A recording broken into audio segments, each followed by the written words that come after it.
Pyramid ಕಾಲ್ services ವೇದಿಕೆಯ ಎಲ್ಲ ಸದಸ್ಯರಿಗೂ ಹಾಗೂ ಝೂಮ್ನಲ್ಲಿ ಯೂಟ್ಯೂಬ್ನಲ್ಲಿ ಭಾಗವಹಿಸಿರುವ ಎಲ್ಲ ಆತ್ಮ ಬಂಧುಗಳಿಗೂ ನನ್ನ ಅನಂತಾನಂತ ಪ್ರೀತಿಯ ಪ್ರಣಾಮಗಳು. ಸ್ನೇಹಿತರೆ, ಕಳೆದ ಸಂಚಿಕೆಯಲ್ಲಿ ನಾವು ವಿಶುದ್ಧಾತ್ಮರ ಆಧ್ಯಾತ್ಮಿಕ ರಹಸ್ಯಮಯ ನಲ್ಗತೆಗಳು, ಆ ಹೆಸರೇ ಎಷ್ಟು ವಿಶಿಷ್ಟವಾಗಿದೆ ಅಂತಲ್ವಾ. ಆಧ್ಯಾತ್ಮಯ ನಲ್ಗತೆಗಳು, ಆಧ್ಯಾತ್ಮಿಕ ರಹಸ್ಯಮಯ ನಲ್ಗತೆಗಳು ಅಂತ ಹೇಳಿದರೆ, ಈ ಕಥಾಗುಚ್ಛದಲ್ಲಿ 16 ಕಥೆಗಳನ್ನ ಹೇಳ್ತಾರೆ. ಮೊದಲನೇ ಕಥೆಯ ಸ್ವಲ್ಪ ಇಣುಕಿ ನೋಡಿದ್ವಿ. ಎಷ್ಟು ಅರ್ಥ ಆಯ್ತೋ ಎಷ್ಟು ಅರ್ಥ ಆಗ್ಲಿಲ್ವೋ ಗೊತ್ತಾಗ್ಲಿಲ್ಲ. ಅದರಿಂದ ಇನ್ನೊಮ್ಮೆ ಅದೇ ಕಥೆಯನ್ನ ನಾವು ಪುನರಾವೃತ್ತಿ ಮಾಡ್ತಾ ಮುಂದಿನ ಕಥೆಗೆ ಹೋಗೋಣ. ಈ ಎಲ್ಲಾ ಕಥೆಗಳು ನಮಗೆ ಹಲವು ಸಂದೇಶಗಳನ್ನ ನೀಡುತ್ತೆ. ಆ ಸಂದೇಶಗಳು ನಮ್ಮ ಆಧ್ಯಾತ್ಮಿಕ ಮಾರ್ಗಕ್ಕೆ ಒಂದು ದಿಕ್ಸೂಚಿಯಾಗಿ ಇರುತ್ತೆ.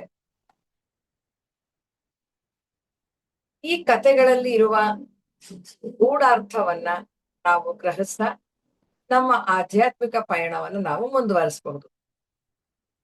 ಈಗ ಮೊದಲನೇ ಕತೆ ಹೇಳ್ತಾರೆ, ಜೀವಾತ್ಮ ಮತ್ತು ಮಾಯಾ ಕಲ್ಯಾಣ ಮಂಟಪ ಅಂತ. ಮಾಯಾ ಕಲ್ಯಾಣ ಮಂಟಪ ನೋಡಿ ಎಷ್ಟು ಚೆನ್ನಾಗಿದೆ ಹೆಸರೇನೆ. ಮಾಯೆಯಿಂದ ಆಗಿರುವಂತ ಕಲ್ಯಾಣ ಮಂಟಪ ಅಂತ ಸೂಚನೆ ಕೊಡ್ತಾ ಇದ್ದಾರೆ. ಹೇಳ್ತಾರೆ, ಒಂದು ಊರಿನಲ್ಲಿ ಒಂದು ಸುಂದರವಾದಂತ ಕಲ್ಯಾಣ ಮಂಟಪ ಇತ್ತು.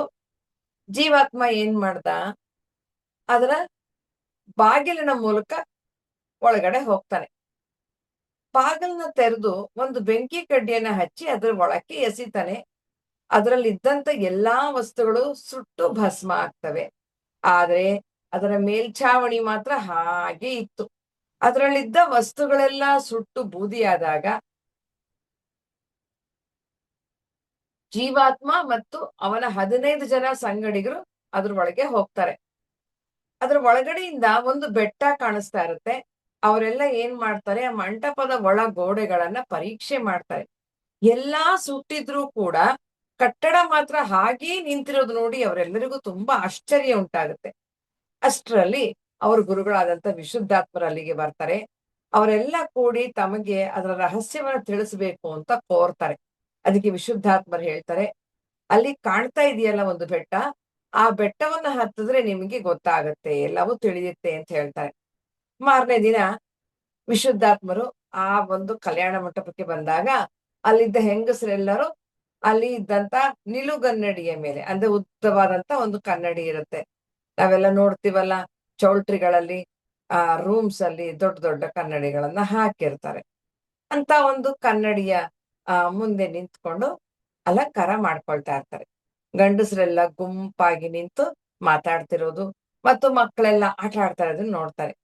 ಅವರೆಲ್ಲರಿಗೂ ಹೇಳ್ತಾರೆ, ಎಲ್ಲರೂ ನನ್ನ ಹಿಂದೆ ಬನ್ನಿ, ಇವಾಗ ಆ ಬೆಟ್ಟನ ಹತ್ಬೇಕು, ಹತ್ತೋಣ ಅಂತ ಹೇಳ್ತಾರೆ. ಆಮೇಲೆ ಎಲ್ಲ ಅವರನ್ನ ಶಿಷ್ಯರೆಲ್ಲರೂ ಅವ್ರನ್ನ ಹಿಂಬಾಲಿಸ್ತಾರೆ. ವಿಶುದ್ಧಾತ್ಮರು ಬೆಟ್ಟ ಹತ್ತೋದಕ್ಕೆ ಪ್ರಾರಂಭ ಮಾಡ್ತಾರೆ. ವಿಶುದ್ಧಾತ್ಮರು ಬಹಳ ಬೇಗ ಬೆಟ್ಟ ಹತ್ತು ಬಿಡ್ತಾರಂತೆ. ಆ ಬೆಟ್ಟ ಬಹಳ ಕಡಿದಾಗಿತ್ತು, ಅಂದ್ರೆ ಹತ್ತೋದಕ್ಕೆ ಬಹಳ ಕಷ್ಟವಾಗಿತ್ತು. ಜೀವಾತ್ಮ ಮತ್ತು ಮಾಲತೇಶ ಅಂತನ್ನ ಇಬ್ರು ಶಿಷ್ಯರು ಬಹಳ ಪ್ರಯಾಸ ಪಟ್ಟು ಕಾಲು ಭಾಗದ ಬೆಟ್ಟವನ್ನು ಹತ್ತಿದ್ರು. ಇನ್ನುಳಿದಂತ 13 ಶಿಷ್ಯರಲ್ಲಿ ಅದಕ್ಕೆ ಏನೇನೋ ಹೆಸರುಗಳನ್ನ ಕೊಡ್ತಾರೆ. ನಮ್ಮ ಪ್ರಾಪಂಚಿಕ ಒಂದು ಪ್ರಪಂಚದಲ್ಲಿ ಇರುವಂತ ಹೆಸರುಗಳನ್ನೇ ಕೊಟ್ಟು ಬಿಡ್ತಾರೆ. ಸುರೇಶ, ಜಯಶ್ರೀ, ಭಾಗ್ಯಲಕ್ಷ್ಮಿ, ಲಕ್ಷ್ಮೀ ನರಸಿಂಹ, ಮಮತಾ, ಲಲಿತಾ, ಶಾಲಿನಿ, ಸುಕನ್ಯಾ, ವಿಜಯಲಕ್ಷ್ಮಿ, ವಿಶಾಲಾಕ್ಷಿ, ವಿಘ್ನೇಶ, ಅಮೃತ, ಹೀಗೆ ಅವರೆಲ್ಲ ಏನಾದ್ರು ಸ್ವಲ್ಪ ದೂರದವರೆಗೆ ಹತ್ತಿ ಕೊನೆಗೆ ಹತ್ತಕ್ಕಾಗಲ್ಲ ಅಂತ ಮುಂದುವರಿಯಕ್ಕಾಗದೆ ವಾಪಸ್ ಹಾಗೆ ಕೆಳಗ್ ಬಂದ್ಬಿಡ್ತಾರೆ. ವಿಶುದ್ಧಾತ್ಮರು ಬೆಟ್ಟವನ್ನ ಹತ್ತೋದಿಕ್ಕೆ ಪ್ರಾರಂಭ ಮಾಡಿದಾಗ ಅವರಿಂದ ಕೆಲವು ಕಶ್ಮಲಗಳು ಬೀಳೋದಿಕ್ಕೆ ಪ್ರಾರಂಭ ಆಗತ್ತೆ. ಅದನ್ನ ನೋಡಿ ಅವ್ರು ಹೇಳ್ತಾರಂತೆ, ಅಯ್ಯಯ್ಯೋ, ಈ ಕಶ್ಮಲಗಳೆಲ್ಲ ನನ್ನ ಹಿಂದೆ ಬರ್ತಾ ಇದೆಯಲ್ಲ, ಶಿಷ್ಯರು ಅವ್ರ ಮೇಲೆ ಬೀಳ್ತಾ ಇದೆಯಲ್ಲ ಅಂತ ಯೋಚಿಸಿ ನೋಡ್ತಾರೆ. ಹಂಗ್ ನೋಡ್ಬಿಟ್ಟು ಹಿಂತಿರುಗಿ ನೋಡ್ತಾರೆ, ಆದ್ರೆ ಯಾವ ಶಿಷ್ಯರು ಅವ್ರಿಗೆ ಕಾಣೋದಿಲ್ಲ. ಆಗ ಅವ್ರೇನ್ ಮಾಡ್ತಾರೆ, ಅವ್ರ ಪ್ರಯಾಣನ ಮುಂದುವರಿಸ್ತಾ ಆ ಬೆಟ್ಟನ ಪೂರ್ತಿಯಾಗಿ ಹತ್ತು ಬಿಡ್ತಾರೆ. ಸಂಜೆ ಆಗುತ್ತೆ. ಸಂಜೆ ಸಮಯಕ್ಕೆ ಆ ಬೆಟ್ಟದಿಂದ ವಿಶುದ್ಧಾತ್ಮರು ಮತ್ತೆ ಇಳಿತಾ ಕೆಳಗಡೆ ಬರ್ತಾರೆ. ಈಗ ಮತ್ತೆ ಆ ಕಲ್ಯಾಣ ಮಂಟಪದ ಬಳಿ ಮತ್ತೆ ಬಂದು ನೋಡ್ತಾರೆ. ಮತ್ತೆ ಒಂದು ಗುಂಪಿನ ಹೆಂಗಸರು ಕನ್ನಡಿಯ ಮುಂದೆ ನಿಂತ್ಕೊಂಡು ಅಲಂಕಾರ ಮಾಡ್ಕೊಳ್ತಾ ಇರ್ತಾರೆ. ಗಂಡಸರ ಗುಂಪು ಮಾತ್ರ ಯಾವುದೋ ಗಾಢವಾದ ಚಿಂತನೆಯಲ್ಲಿ ತೊಡಗಿರುತ್ತೆ. ಮಕ್ಕಳು ಆಟ ಆಡ್ತಿರ್ತಾರೆ. ನಂತರ ಎಲ್ಲರೂ ಕೂಡಿ ಮಕ್ಕಳ ಆಟನ ನೋಡ್ತಾರೆ. ಅಲ್ಲಿಗೆ ಬಂದ ವಿಶುದ್ಧಾತ್ಮರು ಕೇಳ್ತಾರೆ, "ಏನ್ರು ಏನ್ ಮಾಡ್ತಾ ಇದ್ದೀರಾ ಇಲ್ಲಿ? ಬೆಟ್ಟನ ಯಾಕೆ ಹತ್ಲಿಲ್ಲ?" ಅಂತ ಕೇಳ್ತಾರೆ. ಅದಕ್ಕೆ ಅವ್ರು ಹೇಳ್ತಾರೆ, "ಅಯ್ಯೋ! ಆ ಬೆಟ್ಟ ಬಹಳ ಕಡಿದಾಗಿತ್ತಪ್ಪ. ಜಾರುತ್ತೆ ಹತ್ತಕ್ ಹೋದ್ರೆ. ಆದ್ರಿಂದ ನಾವು ಹತ್ತಕ್ ಆಗ್ಲಿಲ್ಲ. ಹಾಗೆ ಎಲ್ರೂ ವಾಪಸ್ ಬಂದ್ಬಿಟ್ವಿ" ಅಂತ ಹೇಳ್ತಾರೆ. ಇದು ಕಥೆ. ಒಂದು ಮಾಯಾ ಕಲ್ಯಾಣ ಮಂಟಪ ಇತ್ತು. ಅದ್ರೊಳಗೆ ವಿಶುದ್ಧಾತ್ಮರು ಹೋದ್ರು. ಅಲ್ಲೆಲ್ಲ ಗಂಡಸರು, ಹೆಂಗಸರು, ಮಕ್ಕಳೆಲ್ಲ ಇದ್ರು. ಇವ್ರು ಬೆಟ್ಟ ಹತ್ತಿದ್ರು. ಕೆಲವ್ರು ಹತ್ತಿದ್ರು, ಕೆಲವ್ರು ಹತ್ತಕ್ಕಾಗ್ಲಿಲ್ಲ. ಇವ್ರು ವಾಪಸ್ ಬಂದ್ರು. ಆ ಹೆಂಗಸರು ಮಕ್ಕಳೆಲ್ಲ ಅಲ್ಲೇ ಇದ್ರು. ಇದು ಕಥೆಯ ಸಾರಾಂಶ. ಈಗ ಆ ಕಥೆಗೆ ಒಂದೊಂದು ವಾಕ್ಯವನ್ನು ಕೂಡ ಅತ್ಯಂತ ಅರ್ಥಪೂರ್ಣವಾದ ವಾಕ್ಯಗಳಾಗಿ ಜೋಡಣೆ ಮಾಡಿದ್ದಾರೆ. ಅದೇನು ಅಂತ ನೋಡೋಣ. ಅದಕ್ಕೆ ಅವರೇ ಕೆಲವು ಪ್ರಶ್ನೆಗಳನ್ನ ಕೊಡ್ತಾರೆ ನೋಡಿ ಈ ಪುಸ್ತಕದಲ್ಲಿ. ಈ ಕಟ್ಟಡವನ್ನ ಯಾವುದಕ್ಕೆ ಹೋಲಿಸಬಹುದಾಗಿದೆ ಮತ್ತು ಅದನ್ನ ಯಾವುದರಿಂದ ಕಟ್ಟಲಾಗಿತ್ತು ಅಲ್ವಾ? ಒಂದು ಕಟ್ಟಡ ಅಂತ ಹೇಳಿದ್ರು, ಕಲ್ಯಾಣ ಮಂಟಪ ಅಂತ ಹೇಳಿದ್ರು. ಯಾವುದರಿಂದ ಕಟ್ಟಿದ್ದಾರೆ ಅಂತಂದ್ರೆ, ಈ ದೇಹ ಈ ದೇಹವನ್ನ ನಾವು ಆ ಕಲ್ಯಾಣ ಮಂಟಪಕ್ಕೆ ಹೋಲಿಸಬಹುದು. ಯಾವುದರಿಂದ ಕಟ್ಟಿದ್ದಾರೆ? ಅಹಂಕಾರ. ಬರೀ ಅಹಂಕಾರದಿಂದ ಕಟ್ಬಿಟ್ಟಿದಾರಂತೆ. ಈ ಕಟ್ಟಡ ಟೊಳ್ಳಾಗಿತ್ತು ಯಾಕೆ? ಯಾಕೆ ಅಂದ್ರೆ ಅಲ್ಲಿ ಇನ್ನೂ ಶರೀರವೇ ನಾನು ಅಂತ ಅನ್ನೋ ಭಾವನೆ ಇತ್ತು. ಶರೀರ ನಾನು ಅಂತ ಇದ್ದಾಗ ಅದು ಟೊಳ್ಳೆ. ಈ ಶರೀರ ನಾನಲ್ಲ ಅಂದಾಗ ಅದು ಗಟ್ಟಿಯಾಗುತ್ತೆ, ದೃಢವಾಗಿರುತ್ತೆ. ಈ ಕಟ್ಟಡವನ್ನ ಯಾರು ಕಟ್ಟಿದ್ರು? ಜೀವಾತ್ಮ. ಈ ದೇಹದೊಳಗೆ ಜೀವಾತ್ಮ ಪ್ರವೇಶ ಆದ ನಂತರ ಈ ದೇಹಕ್ಕೆ ಚಲನೆ ಅನ್ನೋದು ಬರುತ್ತೆ. ಅದರಿಂದ ಈ ಕಟ್ಟಡ ಕಟ್ಟದವರು ಜೀವಾತ್ಮ ಅಂತ ಹೇಳ್ಬೋದು. ಯಾವ ವಸ್ತುಗಳನ್ನ ಬಳಸಿ ಕಟ್ಟಲಾಗಿತ್ತು ಅಂದ್ರೆ, ನಾನು, ನನ್ನದು, ಅಹಂಕಾರ. ನನ್ನದು, ನನ್ನ ಮನೆ, ನನ್ನ ಒಡವೆ, ನನ್ನ ಕಾರು, ನನ್ನ ಜನ, ನನ್ನ ದೇಶ, ನನ್ನ ನದಿ, ನನ್ನ ಬೆಟ್ಟ. ಹೇಳಕ್ಕೆ ಒಂದು ಮಿತಿನೇ ಇಲ್ಲ. ನಾನು, ನನ್ನದು ಅನ್ನೋದನ್ನ ಬಳಸಿ ಇದನ್ನ ಕಟ್ಟಿರ್ತಾರೆ. ಎಲ್ಲಾ ವಸ್ತುಗಳು ಅವ್ರು ಏನ್ ಮಾಡ್ತಾರೆ, ಜ್ಞಾಪಕ ಮಾಡ್ಕೊಳ್ಳಿ. ಜೀವಾತ್ಮರು ಒಳಗಡೆ ಹೋದ ತಕ್ಷಣ ಒಂದ್ ಕಡ್ಡಿನ, ಬೆಂಕಿ ಕಡ್ಡಿ ಹಚ್ಚಿ ಎಲ್ಲಿ ಬಿಸಾಕ್ಬಿಡ್ತಾರೆ, ಎಲ್ಲ ಸುಟ್ಟು ಹೋಗುತ್ತೆ ಅಂತ ಹೇಳುತ್ತಲ್ಲ. ಅವರು ಮತ್ತೆ ಎಲ್ಲಾ ಸುಟ್ಟೋದ್ರು ಕೂಡ ತಾರ್ಸಿ ಹಾಗೆ ಇತ್ತು ಅಂತ ಹೇಳ್ತಾರೆ. ಹೇಗ್ ನಿಂತಿತ್ತು ಗೋಡೆಗಳು, ಎಲ್ಲಾ ಸುಟ್ಟೋದ್ರು, ಕಟ್ಟಡ ಹೇಗ್ ನಿಂತಿತ್ತು ಅಂತಂದ್ರೆ ಮಾಯೆಯಿಂದ, ಮಾಯಾಶಕ್ತಿಯಿಂದ ನಿಂತಿತ್ತು ಅಂತ ಹೇಳ್ತಾರೆ. ಮೊದ್ಲು ಆ ಕಲ್ಯಾಣ ಮಂಟಪದಲ್ಲಿ ಹೆಂಗಸರೆಲ್ಲ ಅಲಂಕಾರ ಮಾಡ್ಕೊತಾ ಇದ್ರು ಅಂತ ಕೇಳಿದ್ವಿ. ಯಾಕೆ? ಯಾಕೆ ಅಂದ್ರೆ ಶರೀರ ಸೌಂದರ್ಯವನ್ನ ಹೆಚ್ಚಿಸ್ಕೊಳ್ಳೋದಿಕ್ಕೆ. ನಾನೇ ಇದು ದೇಹ ಅನ್ನೋ ಭಾವನೆ ಇತ್ತಲ್ಲ, ಅದಕ್ಕೆ ಶರೀರ ಸೌಂದರ್ಯನ ಹೆಚ್ಚಿಸ್ಕೊಳ್ಳೋಕೆ ಅವ್ರು ಏನ್ ಮಾಡಿದ್ರು, ತಾವು ಈ ಒಂದು ಅಲಂಕಾರನ ಮಾಡ್ಕೊಳ್ತಾ ಇದ್ರು. ಒಂದ್ ನಿಮಿಷ ಬಿಡು.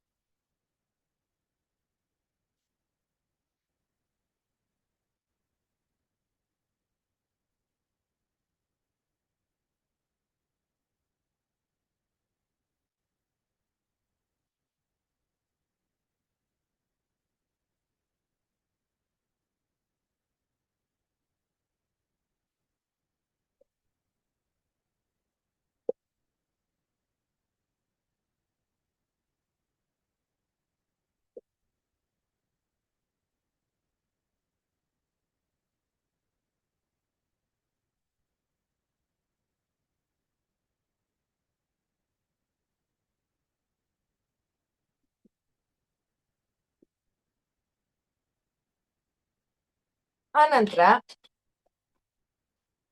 ಅಲ್ಲಿದ್ದ ಮಕ್ಕಳು ಯಾವ ಆಟ ಆಡ್ತಾ ಇದ್ರು ಅಂತ ಕೇಳ್ತಾರೆ. ಮಕ್ಳೆಲ್ಲ ಆಟ ಆಡ್ತಿದ್ರು ಅಂತ ಹೇಳಿದ್ರೆ ಯಾವ ಆಟ ಆಡ್ತಿದ್ರು ಅಂತಂದ್ರೆ, ಅವರು ಯಾವ್ದೋ ನಾಟಕನ ಆಟ ಆಡ್ತಿದ್ರು. ಆ ಬೆಟ್ಟದ ಹೆಸರೇನು? ಅದರ ಬೆಟ್ಟದ ಹೆಸರೇ ಆಧ್ಯಾತ್ಮಿಕ ಜೀವನ. ನಾವೆಲ್ಲ ಆ ಬೆಟ್ಟನ ಹತ್ತಾ ಇದೀವಿ. ಆಧ್ಯಾತ್ಮಿಕ ಜೀವನ ಅನ್ನೋ ಬೆಟ್ಟ ಹತ್ತಾ ಇದೀವಿ. ಈ ಮಾಯೆ ಅನ್ನೋ ದೇಹದಲ್ಲಿ ನಾವೆಲ್ಲ ಇದೀವಿ. ಇದನ್ನ ನಾವ್ ಹೀಗ್ ಅರ್ಥ ಮಾಡ್ಕೋಬೇಕು.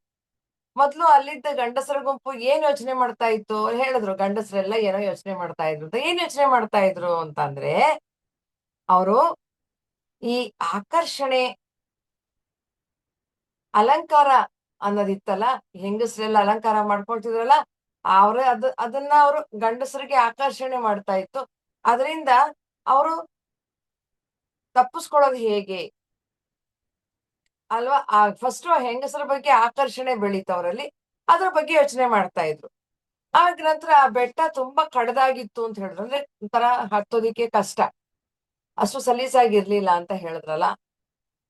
ಯಾಕೆ ಜಾರ್ತಾ ಇತ್ತು ಅಂತಂದ್ರೆ, ಆಕರ್ಷಣೆ ಮತ್ತು ಮಾಯೆ ಎಂಬ ಒಂದು ಮಂಜಿನಿಂದ, ಒಂದು ಮಾಯೆ ಎಂಬ ಜಾಲ.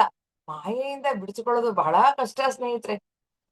ಈ ಮಾಯೆ ಮತ್ತು ಆಕರ್ಷಣೆ, ನಮ್ಮ ಒಂದು ಇಂದ್ರಿಯಗಳಿಗಿರುವಂತ ಆಕರ್ಷಣೆ, ಮನಸ್ಸಿಗೆ ಕವಿದಿರುವಂತ ಮಾಯೆ, ಇವೆರಡು ಆ ಬೆಟ್ಟನ ಏನ್ ಮಾಡಿತ್ತು, ತುಂಬಾ ಕಷ್ಟ ಮಾಡ್ಬಿಟ್ಟಿತ್ತು, ಕಡದಾಗಿತ್ತು ಹತ್ತೋದಿಕ್ಕೆ. ಆಯ್ತಪ್ಪ, ಸರಿ, ವಿಶುದ್ಧಾತ್ಮರೇನೋ ಹತ್ತು ಬಿಟ್ರು. ಶಿಷ್ಯರು ಯಾರು ಈ ಬೆಟ್ಟ ಹತ್ತಕ್ಕಾಗಲಿಲ್ಲ, ಯಾಕೆ? ಇದು ಮುಂದಿನ ಪ್ರಶ್ನೆ. ಶರೀರವೇ ನಾನು ಅನ್ನೋ ಭ್ರಮೆ ಇತ್ತು ಅವ್ರಿಗಿನ್ನ. ಅದಕ್ಕೆ ಏನಾಯ್ತು, ಶರೀರವೇ ನಾನು ಅನ್ನೋ ಭ್ರಮೆ ಇದ್ದಾಗ ಏನಾಗುತ್ತೆ, ನಮ್ಗೆ ಮಾಡೋ ಕೆಲಸದ ಬಗ್ಗೆ ಶ್ರದ್ಧೆಗಿಂತ ನನ್ನ ಶರೀರಕ್ಕೆ ಸುಖವನ್ನ ನಾನು ಹೆಚ್ಚು ಇಷ್ಟಪಡ್ತೀನಿ. ಕಂಫರ್ಟ್ ಝೋನ್ ಅಂತೀವಲ್ಲ, ಅದ್ರ ಕಡೆ ಗಮನ ಹರಿಸ್ತಾ ಇರ್ತೀವಿ. ಅದರಿಂದ ಏನಾಗುತ್ತೆ, ನಾವು ನಮ್ಮ ಗುರಿಯ ಕಡೆ ಇರುವ ಕೆಲಸ ಮಾಡ್ಲಿಕ್ಕೆ ಆಗಲ್ಲ. ಯಾವಾಗ್ಲೂ ಏನೇ ಒಂದು ರಿಸ್ಕ್ ಮಾಡಕ್ಕೂ ನಾವು ಇಷ್ಟ ಪಡಲ್ಲ, ಹೆಸಿಟೇಟ್ ಮಾಡ್ತೀವಿ ಅಥವಾ ಭಯ ಪಡ್ತೀವಿ. ಅಯ್ಯೋ, ನನ್ ಕೈಲಿ ಆಗಲ್ಲಪ್ಪ. ಒಂದು ಊಟ, ನಿದ್ರೆ, ಆ ಇದು ಒಂದು ವಿಶ್ರಾಂತಿ, ಯಾವುದನ್ನು ಕೂಡ ತ್ಯಾಗ ಮಾಡ್ಲಿಕ್ಕೆ ಸಿದ್ಧ ಆಗಲ್ಲ. ಯಾಕಂದ್ರೆ ದೇಹವೇ ನಾನು, ಶರೀರವೇ ನಾನು ಅನ್ನೋ ಭ್ರಮೆ ಇರುತ್ತಲ್ಲ. ಸೊ ಅದರಿಂದ ಅದಕ್ಕೆ ಬೇಕಿರೋ ಈ ವ್ಯವಸ್ಥೆಗಳನ್ನೆಲ್ಲ ಕೊಡೋ ಕಡೆನೆ ನಾವು ಗಮನ ಕೊಡ್ತಾ ಇರ್ತೀವಿ. ಶಿಷ್ಯರು ಅದೇ ಸ್ಥಿತಿಯಲ್ಲಿ ಇರೋದ್ರಿಂದ ಅವ್ರಿಗೆ ಬೆಟ್ಟ ಹತ್ತಕ್ ಆಗ್ಲಿಲ್ಲ. ಈ ಬೆಟ್ಟ ಹತ್ತೋದಿಕ್ಕೆ ನಂತರ ಈ ಬೆಟ್ಟ ಹತ್ತುವಾಗ ವಿಶುದ್ಧಾತ್ಮರಿಗೆ ಕಷ್ಮಲಗಳ ವಿಸರ್ಜನೆ ಆದಂತ ಭಾಸವಾಯ್ತು ಅಂತ ಹೇಳ್ತಾರೆ. ಏನ್ ಹಾಗಂದ್ರೆ ಅಂತಂದ್ರೆ, ಅವರಲ್ಲಿದ್ದ ಸಿದ್ಧಿಗಳು. ನೋಡಿ ಸ್ನೇಹಿತರೆ, ನಾವು ಅಷ್ಟೇ ಸಾಧನೆ ಮಾಡ್ತಾ ಮಾಡ್ತಾ ಹಲವಾರು ಸಿದ್ಧಿಗಳನ್ನ ಹೊಂದುತ್ತಾ ಬರ್ತೀವಿ. ಆ ಸಿದ್ಧಿಗಳು ಕೂಡ ನಮಗೆ ಒಂದು ಸಾಧನೆಯ ಮಾರ್ಗಕ್ಕೆ ಸಹಾಯ ಮಾಡೋದಿಲ್ಲ, ಅಲ್ಲೇ ನಿಲ್ಲಿಸ್ಬಿಡುತ್ತೆ ನಮ್ಮನ್ನ. ಅಲ್ಲೂ ನಿಲ್ಬಾರ್ದು ನಾವು. ಆ ಸಿದ್ಧಿಗಳು ಬಂತು ಅಂತ ಹೆಮ್ಮೆ ಪಡೋದು, ಅಹಂಕಾರ ಪಡೋದು, ಆ ಸಿದ್ಧಿಗಳನ್ನ ಎಲ್ಲ ಕಡೆ ಪ್ರಚಾರ ಮಾಡೋದು, ಬಳಸೋದುನೋ, ಇದನ್ನ ಮಾಡಬಾರ್ದು. ಸಿದ್ಧಿಗಳು ಬಂದ್ರೂ ಕೂಡ ಅದನ್ನ ಉಪೇಕ್ಷೆ ಮಾಡಿ ಮುಂದೆ ಹೋಗಬೇಕು. ಅದರಿಂದ ವಿಶುದ್ಧಾತ್ಮರು ಉಪೇಕ್ಷೆ ಮಾಡಿದ್ರಿಂದ ಅದೆಲ್ಲ ಅವರ ದೇಹದಿಂದ ಹೊರಗೆ ಬರ್ತಾ ಇತ್ತು, ಬಿದ್ದೋಗ್ತಿತ್ತು ಅಂತ. ಮತ್ತೆ ಹೇಳ್ತಾರೆ, ಜೀವಾತ್ಮನು ಬೆಂಕಿಯನ್ನು ಹಚ್ಚಿದ ತಕ್ಷಣ ಎಲ್ಲಾ ಅಲ್ಲಿ ಇದ್ದ ವಸ್ತುಗಳೆಲ್ಲವೂ ಕಾಣದಾಯ್ತು. ಯಾಕೆ? ಅದನ್ನ ಯಾಕೆ ನಾಶ ಮಾಡಿದ್ರು ಅಂತ. ಅವೆಲ್ಲವೂ ಅನಾತ್ಮ ವಸ್ತುಗಳಿಂದ ಮಾಡಲ್ಪಟ್ಟಿತ್ತು. ಸತ್ಸಂಗ, ಒಂದ್ ಸ್ವಾಧ್ಯಾಯ, ವಿಚಾರ ಅನ್ನುವ ಬೆಂಕಿ ಕಡ್ಡಿ, ಅಂದ್ರೆ ಜ್ಞಾನದ ಒಂದು ಕಡ್ಡಿ. ನಾವ್ ಹೇಳ್ತೀವಲ್ವಾ, ಜ್ಞಾನಾಗ್ನಿ ದಗ್ಧ ಕರ್ಮಾಣ ಅಂತೀವಿ ನೋಡಿ. ಆ ಜ್ಞಾನ ಅನ್ನುವ ಬೆಂಕಿಯನ್ನ ಅಲ್ಲಿ ಹಚ್ಚಿದಾಗ ಅಲ್ಲಿ ಅಜ್ಞಾನ ಅನ್ನುವ ಒಂದು ಏನಿತ್ತು, ಅನಾತ್ಮ ವಸ್ತು ಅಂತ ಹೇಳ್ತಾರೆ, ಅದೆಲ್ಲವೂ ಕೂಡ ನಾಶವಾಯ್ತು. ಆ ಕಟ್ಟಡ ಪರಿಪೂರ್ಣವಾಗಿ ಸುಟ್ಟರೂ ಕೂಡ ಮೇಲ್ಛಾವಣಿ ಕುಸಿಲಿಲ್ಲ. ಯಾಕೆ? ಇದು ತುಂಬಾ ಇಂಪಾರ್ಟೆಂಟ್. ಬೆಂಕಿ ಹಚ್ಚಿದ್ಮೇಲೆ ಪೂರ್ತಿ ಸುಟ್ಟೋಗ್ಬೇಕು, ಮೇಲ್ಛಾವಣಿ ಸುಡ್ಲಿಲ್ವಲ್ಲ. ಯಾಕೆ ಅಂತಂದ್ರೆ, ಚಿತ್ತದಲ್ಲಿ ನಾನು ಎಂಬ ಭಾವನೆ ಇದ್ದಿದ್ರಿಂದ, ನಾನು ನಾನು ಅನ್ನೋದಿತ್ತಲ್ಲ ಚಿತ್ತದಲ್ಲಿ, ಮನಸ್ಸು, ಬುದ್ಧಿ, ಅಹಂಕಾರ, ಚಿತ್ತ, 4 ಭಾಗಗಳನ್ನ ಹೇಳ್ತೀವಿ. ಚಿತ್ತದಲ್ಲಿ ನಾನು ಅನ್ನೋದಿದ್ರಿಂದ ಏನಾಯ್ತು, ಮೇಲ್ಛಾವಣಿ ಕುಸಿಲಿಲ್ಲ. ವಿಶುದ್ಧಾತ್ಮರು ಬೆಟ್ಟ ಹತ್ಬಿಟ್ಟು ಹಿಂದಕ್ ಬರ್ಬೇಕಾದ್ರೂ ನೋಡ್ತಾರೆ, ಮತ್ತೆ ಆ ಹೆಂಗಸ್ರೆಲ್ಲರೂ ಅಲಂಕಾರ ಮಾಡ್ಕೊಳ್ತಿರ್ತಾರೆ. ಯಾಕೆ ಅಲಂಕಾರ ಮಾಡ್ಕೊಳ್ತಿದ್ರು ಅದನ್ನ ಕೇಳ್ತಾರೆ ಇವಾಗ. ಯಾಕೆ ಅಂದ್ರೆ, ವಿಶುದ್ಧಾತ್ಮರ ಉಪದೇಶದಿಂದ ಪರಿವರ್ತನೆಗೊಂಡಂತ ಹೆಂಗಸರು ಧ್ಯಾನ, ಸ್ವಾಧ್ಯಾಯ, ಸಜ್ಜನ ಸಾಂಗತ್ಯದ ಅಲಂಕಾರ ಮಾಡ್ಕೊಳ್ತಾ ಇದ್ರು. ನೋಡಿ, ಇದು ಒಂದು ಶಾಶ್ವತವಾದ ಅಲಂಕಾರ ಅಂತಂದ್ರೆ ಧ್ಯಾನ, ಸ್ವಾಧ್ಯಾಯ, ಸಜ್ಜನ ಸಾಂಗತ್ಯ. ನಮ್ಗೇನು ಪಾರ್ಲರ್ಗೆ ಹೋಗಿ ಹಣ ಖರ್ಚು ಮಾಡ್ಬೇಕಾಗಿಲ್ಲ.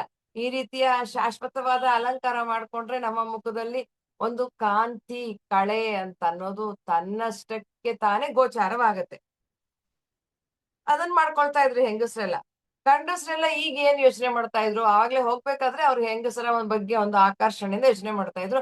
ಈಗ ವಾಪಸ್ ಬಂದ್ಮೇಲೆ ಅವ್ರು ಯೋಚನೆ ಮಾಡ್ತಾ ಇದ್ದಾರೆ. ಏನ್ ಯೋಚನೆ ಮಾಡ್ತಾ ಇದ್ರು ಅಂತಂದ್ರೆ, ಶರೀರದ ಆಕರ್ಷಣೆ ಅಥವಾ ಮಾಯೆ ಅನ್ನೋದ್ರಲ್ಲಿ ಬಿದ್ದು ಹಾಳಾಗೋದ್ವಲ್ಲ ನಾವು, ಚೇಚೆ ಎಂತ ಕೆಲ್ಸ ಆಯ್ತು ಅಂತ ಯೋಚನೆ ಮಾಡ್ತಾ ಇದಾರಂತೆ.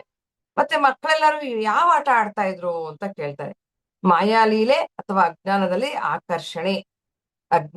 ಆಕರ್ಷಣೆ ಅಥವಾ ಮಾಯೆಯ ಲೀಲೆ ಅನ್ನೋ ಒಂದು ಆಟನ ಆಡ್ತಾ ಇದ್ರು ಅಂತ. ಈ ಆಧ್ಯಾತ್ಮಿಕ ರಹಸ್ಯಮಯ ನಲ್ಗತೆಯಿಂದ ನೀವು ಏನನ್ನು ಕಲಿತೀರಿ ಅಂತ ಕೇಳ್ತಾರೆ. ಅಹಂಕಾರ ಎಂಬುದರಲ್ಲಿ ನಾನು ಸಿಕ್ಕಿ ನರಳ್ತಾ ಇದ್ದೀನಿ. ಅಂತ ಇಲ್ಲಿ ಹೇಳ್ತಾರೆ. ಇದೇ ಕಥೆನ ಮತ್ತೊಂದು ರೀತಿ ನಾವು ನೋಡಿದ್ರೆ ತುಂಬಾ ಸುಲಭವಾಗಿ ಅರ್ಥ ಆಗತ್ತೆ. ಅದನ್ನ ಏನಂತ ನಾ ಹೇಳ್ತಾರೆ, ಯಾವ ರೀತಿ ನಮಗ್ ಕೊಡ್ತಾರೆ ಅಂತ ನೋಡೋಣ. ಅವ್ರು ಹೇಳ್ತಾರೆ, ವಿಶುದ್ಧಾತ್ಮರು ಮತ್ತು ಅವ್ರ ಶಿಷ್ಯರಾದಂತ ಜೀವಾತ್ಮ ಇಬ್ಬರೂ ಕೂಡಿ ಆಧ್ಯಾತ್ಮಿಕ ಜೀವನವನ್ನು ನಡೆಸಲು ಪ್ರಯತ್ನ ಮಾಡ್ತಾ ಇರ್ತಾರೆ. ಅವರೊಂದಿಗೆ ಮಾಲತೇಶ ಮತ್ತು 13 ಜನ ಶಿಷ್ಯರು ವಿಶುದ್ಧಾತ್ಮರನ್ನ ಅನುಸರಿಸೋದಕ್ಕೆ ಪ್ರಯತ್ನಿಸ್ತಾ ಇರ್ತಾರೆ ಅಂತ. ಇದು ಒಂದು ವಿಷಯ. ಅನಂತರ ಜೀವಾತ್ಮ ಏನ್ ಮಾಡ್ತಾನೆ, ಗುರುವಿನ ಅನುಗ್ರಹದಿಂದ ಈ ಶರೀರ ಅನ್ನೋ ಮಾಯಾಲೋಕದಲ್ಲಿ ಕಟ್ಟಿರುವ ಅಹಂಕಾರ ಎಂಬ ಕಟ್ಟಡದಲ್ಲಿರುವಂತಹ ತುಂಬಾ ಮುಖ್ಯವಾದಂತ ಒಂದು ಪಾಯಿಂಟ್ ಇದು ಸ್ನೇಹಿತರೆ, ಅಂಡರ್ಲೈನ್ ಮಾಡಿ ಇಟ್ಕೋಬೇಕು. ಅಹಂಕಾರ ಅನ್ನುವ ಒಂದು ಕಟ್ಟಡದಲ್ಲಿ ಒಂದು ವಸ್ತುವಿನಿಂದ ಕಟ್ಟಿರುವಂತಹ ಮಾಯಾಲೋಕದಲ್ಲಿರುವಂತಹ ಶರೀರ, ಈ ಶರೀರದಲ್ಲಿರುವಂತಹ ನಾನು ಮತ್ತು ನನ್ನದು ಎಂಬ ಅನಾತ್ಮ ವಸ್ತುಗಳು, ಇದನ್ನ ಸತ್ಸಂಗ ಅನ್ನುವ ಬೆಂಕಿ ಕಡ್ಡಿಯನ್ನ ಉಪಯೋಗಿಸಿ ವಿಚಾರ ಎಂಬ ಬೆಂಕಿಯಿಂದ ಎಲ್ಲವನ್ನು ಸುಟ್ಟು ಹಾಕಿದೆ. ಎಷ್ಟು ಚೆನ್ನಾಗಿ ಹೇಳ್ತಾರೆ. ನಾನು ನನ್ನದು ಇವೆಲ್ಲ ಹೋಗ್ಬೇಕಂದ್ರೆ ಸತ್ಸಂಗ ಅನ್ನೋ ಬೆಂಕಿ ಕಡಿಬೇಕು, ವಿಚಾರ ಅನ್ನೋ ಬೆಂಕಿಯಿಂದ ಎಲ್ಲಾನು ಸುಟ್ಟಾಕಿ. ಆದ್ರೂ ಕೂಡ ನಾನು ಎಂಬ ಭ್ರಮೆಯೋ ಚಿತ್ತದಲ್ಲಿ ಉಳಿದು ಮಾಯೆಯ ಶಕ್ತಿಯಿಂದ ಶರೀರದ ಅಹಂಕಾರ ಹೋಗೋದೇ ಇಲ್ಲ. ಅಷ್ಟು ಸುಲಭ ಅಲ್ಲ ಅಹಂಕಾರ ಹೋಗೋದು ಅಂತಂದ್ರೆ. ನಾವ್ ಅನ್ಕೊಂಡ್ಬಿಟ್ಟಿರ್ತೀವಿ ಅಹಂಕಾರ ತಾನೇ, ನಾನೇನ್ ದುರಹಂಕಾರ ಪಟ್ರೆ ಅಂತ. ದುರಹಂಕಾರ ಪಟ್ರೆ ಮಾತ್ರ ಅಹಂಕಾರ ಅಲ್ಲ. ತುಂಬಾ ಸೂಕ್ಷ್ಮವಾದ ವಿಷಯ ಸ್ನೇಹಿತರೆ. ನೀವ್ ಯಾವ್ಯಾವ್ದಕ್ಕೆಲ್ಲ ಅಂಟ್ಕೊಂಡಿದ್ದೀರಾ ಎಲ್ಲಾನು ಪಟ್ಟಿ ಮಾಡ್ಕೊಳ್ಳಿ, ಅದೆಲ್ಲವೂ ಕೂಡ ಅಹಂಕಾರದ ಪ್ರತಿರೂಪಗಳೇ. ನೀವೇನಾದ್ರೂ ನಿಮ್ಗೆ ಪ್ರತಿದಿನ ಒಂದ್ ರೀತಿ ಆ ಸ್ವಾಧ್ಯಾಯ ಮಾಡ್ಕೊಳ್ತಾ ಇದ್ದಾಗ ಗೊತ್ತಾಗತ್ತೆ, ನನ್ಗೆ ದುಃಖ ಆಯ್ತು. ಯಾಕೆ ದುಃಖ ಆಯ್ತು? ನಾನು ಯಾವುದನ್ನೋ ಯಾರಿಂದನೋ ನಿರೀಕ್ಷೆ ಮಾಡಿದೀನಿ, ಅದಕ್ಕೆ ದುಃಖ ಆಯ್ತು. ಅಲ್ಲಿಗೆ ಅದು ನನ್ನದೇ ಅಹಂಕಾರ. ನಾನು ನಿರೀಕ್ಷೆ ಮಾಡಿದ್ದಷ್ಟೇ ಅಲ್ಲ, ಅವ್ರು ನನ್ನ ನಿರೀಕ್ಷೆಗೆ ತಕ್ಕ ಹಾಗೆ ನಡ್ಕೊಂಡಿಲ್ಲ ಅಂದ್ರೂ ಕೂಡ ನನಗೆ ದುಃಖ ಆಗುತ್ತೆ. ಅಲ್ಲಿಗೆ ಅಹಂಕಾರದ ಇನ್ನೊಂದು ರೂಪ. ಕಷ್ಟ, ನೋವು ಇದೆಲ್ಲವೂ ಕೂಡ ಅಹಂಕಾರದ ರೂಪಗಳೇ.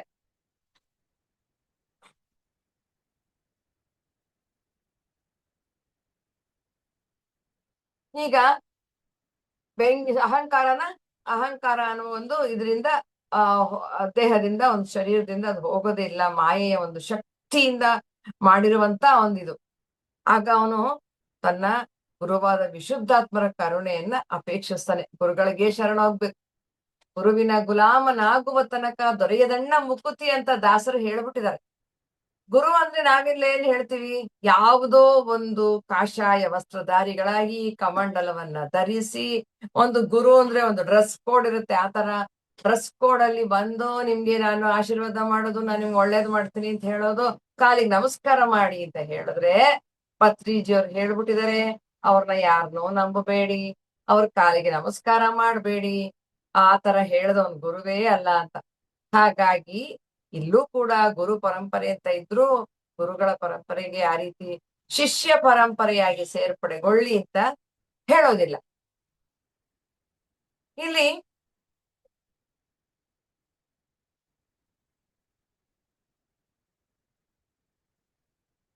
ಈಗ ಗುರುಗಳ ಒಂದು ನಮಗೆ ಸಲಹೆ ಸೂಚನೆ ಬೇಕಾಗುತ್ತೆ, ಮಾರ್ಗದರ್ಶನ ಬೇಕಾಗುತ್ತೆ. ಆದ್ರೆ ಅವರಿಗೆ ಪಾದಗಳಿಗೆ ನಮಸ್ಕಾರ ಮಾಡಬಾರದು. ಪತ್ರಿಜರು ಯಾವಾಗ್ಲೂ ಹೇಳೋರು, ನನ್ನ ಪಾದಗಳನ್ನ ಹಿಡ್ಕೋಬೇಡಿ, ನನ್ನ ಪದಗಳನ್ನ ಹಿಡ್ಕೊಳ್ಳಿ ಅಂತ, ನನ್ನ ಮಾತುಗಳನ್ನ ಕೇಳಿ ಅದರಂತೆ ನಡೆಯಿರಿ ಅಂತ. ಇಲ್ಲಿ ಇವನು ಶಿಷ್ಯ ಏನ್ ಮಾಡ್ತಾನೆ, ಗುರುವಾದಂತ ವಿಶುದ್ಧಾತ್ಮರ ಕರುಣೆಯನ್ನ ಅಪೇಕ್ಷೆ ಮಾಡ್ತಾನೆ. ವಿಶುದ್ಧಾತ್ಮರು ಆಧ್ಯಾತ್ಮಿಕ ಜೀವನ ಅನ್ನೋ ಬೆಟ್ಟನ ತುದಿಯವರೆಗೂ ಹತ್ತಿದ್ರೆ, ಅಂದ್ರೆ ಪರಿಪೂರ್ಣ ವೈರಾಗ್ಯ ಉಂಟಾಗಿ ಈಶ್ವರನ ಅನುಗ್ರಹದಿಂದ ಶರೀರದ ವಾಸನೆಯನ್ನು ಬಿಡಿಸಿಕೊಂಡರೆ ಎಲ್ಲವೂ ತಿಳಿಯುವುದಾಗಿ ಹೇಳಿದರು. ಏನು ಎಲ್ಲ ಇದು ಟೆಕ್ನಿಕಲ್ ವರ್ಡ್ಸ್ ಹೇಳೋದಕ್ಕೆ ಬಹಳ ಸುಲಭ ಅಲ್ವಾ ಸ್ನೇಹಿತರೆ. ಆಧ್ಯಾತ್ಮಿಕ ಜೀವನ ಅನ್ನೋ ಬೆಟ್ಟನ ಹತ್ತೋದಂತೆ ತುದಿವರೆಗೂ ಹತ್ಬಿಟ್ಟು ಶರೀರದ ವಾಸನೆಯನ್ನ ಪರಿಪೂರ್ಣ ವೈರಾಗ್ಯ ಉಂಟಾಗಿ ಬಿಡಿಸ್ಕೊಳ್ಳೋದು. ಆದ್ರೆ ಹೇಗೆ ನಮ್ಗೆ ಗೊತ್ತಿಲ್ಲ. ಈ ಸಾಧನೆ ಮಾಡಬೇಕಾದ್ರೆ ಮತ್ತೆ ತಿರ್ಗಾ ಗಂಟೆಗಟ್ಟಲೆ ಧ್ಯಾನ ಸಾಧನೆ ಮಾಡುವಾಗ ಇದೆಲ್ಲ ನಮ್ಗೆ ಹೊಳೆಯುತ್ತೆ, ನಮ್ಗಿದೆಲ್ಲ ರಿವೀಲ್ ಆಗುತ್ತೆ. ನಂತರ ಎಲ್ಲವೂ ತಿಳಿಯುತ್ತೆ ಅಂತ ಹೇಳಿದ್ರು. ನಂತರ ವಿಶುದ್ಧಾತ್ಮರು ಎಲ್ಲರೂ ತನ್ನ ಹಿಂದೆ ಆಧ್ಯಾತ್ಮಿಕ ಜೀವನವನ್ನು ಅನುಸರಿಸಲು ಹೇಳಿದರು. ಸಂಸಾರನ ಬಿಡಬೇಡಿ, ಹಾಗೆ ಆಧ್ಯಾತ್ಮಿಕ ಜೀವನವನ್ನು ಅನುಸರಿಸಿ ಅಂತ ಹೇಳಿದ್ರು. ಅದರಲ್ಲಿ ಆಧ್ಯಾತ್ಮಿಕತೆ ಹೆಚ್ಚುತ್ತಾ ಹೋದಾಗ ವಿಶುದ್ಧಾತ್ಮರಿಗೆ ಅನೇಕ ವಿಧವಾದ ಸಿದ್ಧಿಗಳು ಉಂಟಾಗತೊಡಗಿದವು. ಇದು ಸಹಜ. ಯಾರಿಗೆ ಆಗ್ಲಿ ಆಧ್ಯಾತ್ಮಿಕ ಸಾಧನೆಯಲ್ಲಿ ತೀವ್ರವಾಗಿ ಆಳವಾಗಿ ತೊಡಗಿಸ್ಕೊಂಡ್ರೆ ಅವರಿಗೆ 20 ದಿನಗಳಲ್ಲೇ ಒಂದು ರೀತಿಯ ಆಮ್, ಪ್ರಯೋ ಆ, ಏನ್ ಹೇಳ್ತೀರಾ ಅನುಭವಗಳು ಆಗ್ಲಿಕ್ಕೆ ಪ್ರಾರಂಭ ಆಗುತ್ತೆ. ಇವ್ರೇನ್ ಮಾಡಿದ್ರು, ಆ ಅನುಭವಗಳನ್ನೆಲ್ಲ, ಆ ಸಿದ್ಧಿಗಳು ಏನೇನಾಗ್ತದೆ ಅದನ್ನೆಲ್ಲ ಅನಾತ್ಮ ವಸ್ತುಗಳು ತ್ಯಜಿಸಿದಂತೆ ಕಶ್ಮಲಗಳೆಂದು ವಿಸರ್ಜಿಸತೊಡಗಿದರು. ನನಗ್ ಬೇಡ ಇದು, ಥರ್ಡ್ ಐ ಮಾಸ್ಟರ್ ಅಂತ ಹೇಳ್ತಿರ್ತಾರೆ. ಬೇಡ ನನಗೆ ಥರ್ಡ್ ಐ ಓಪನ್ ಆಗದೆ ಬೇಡ, ಸೊ ಅದು ಒಂದು ಕಶ್ಮಲ. ಆಸ್ಟ್ರಲ್ ಟ್ರಾವೆಲ್ ಬೇಡ ನನಗೆ, ಆಸ್ಟ್ರಲ್ ಟ್ರಾವೆಲ್ಸ್ ಸೊ ಅದು ಒಂದು ಕಶ್ಮಲ. ನನಗೆ ಮುಂದಾಗದೆಲ್ಲ ಗೊತ್ತಾಗುತ್ತೆ, ಸ್ವಲ್ಪ ದಿನ ಅಷ್ಟೇ ಗೊತ್ತಾಗ್ತಿದೆ ಆ ಕ್ವಾಲಿಟಿ ಡೆವಲಪ್ ಮಾಡ್ಕೊಳ್ಳೋದು ಬೇಡ, ಅದನ್ನು ಕೂಡ ಬಿಟ್ಬಿಡ್ಬೇಕು ನಾವು ಒಂದು ಹಂತಕ್ಕೆ ಬಂದ್ಮೇಲೆ.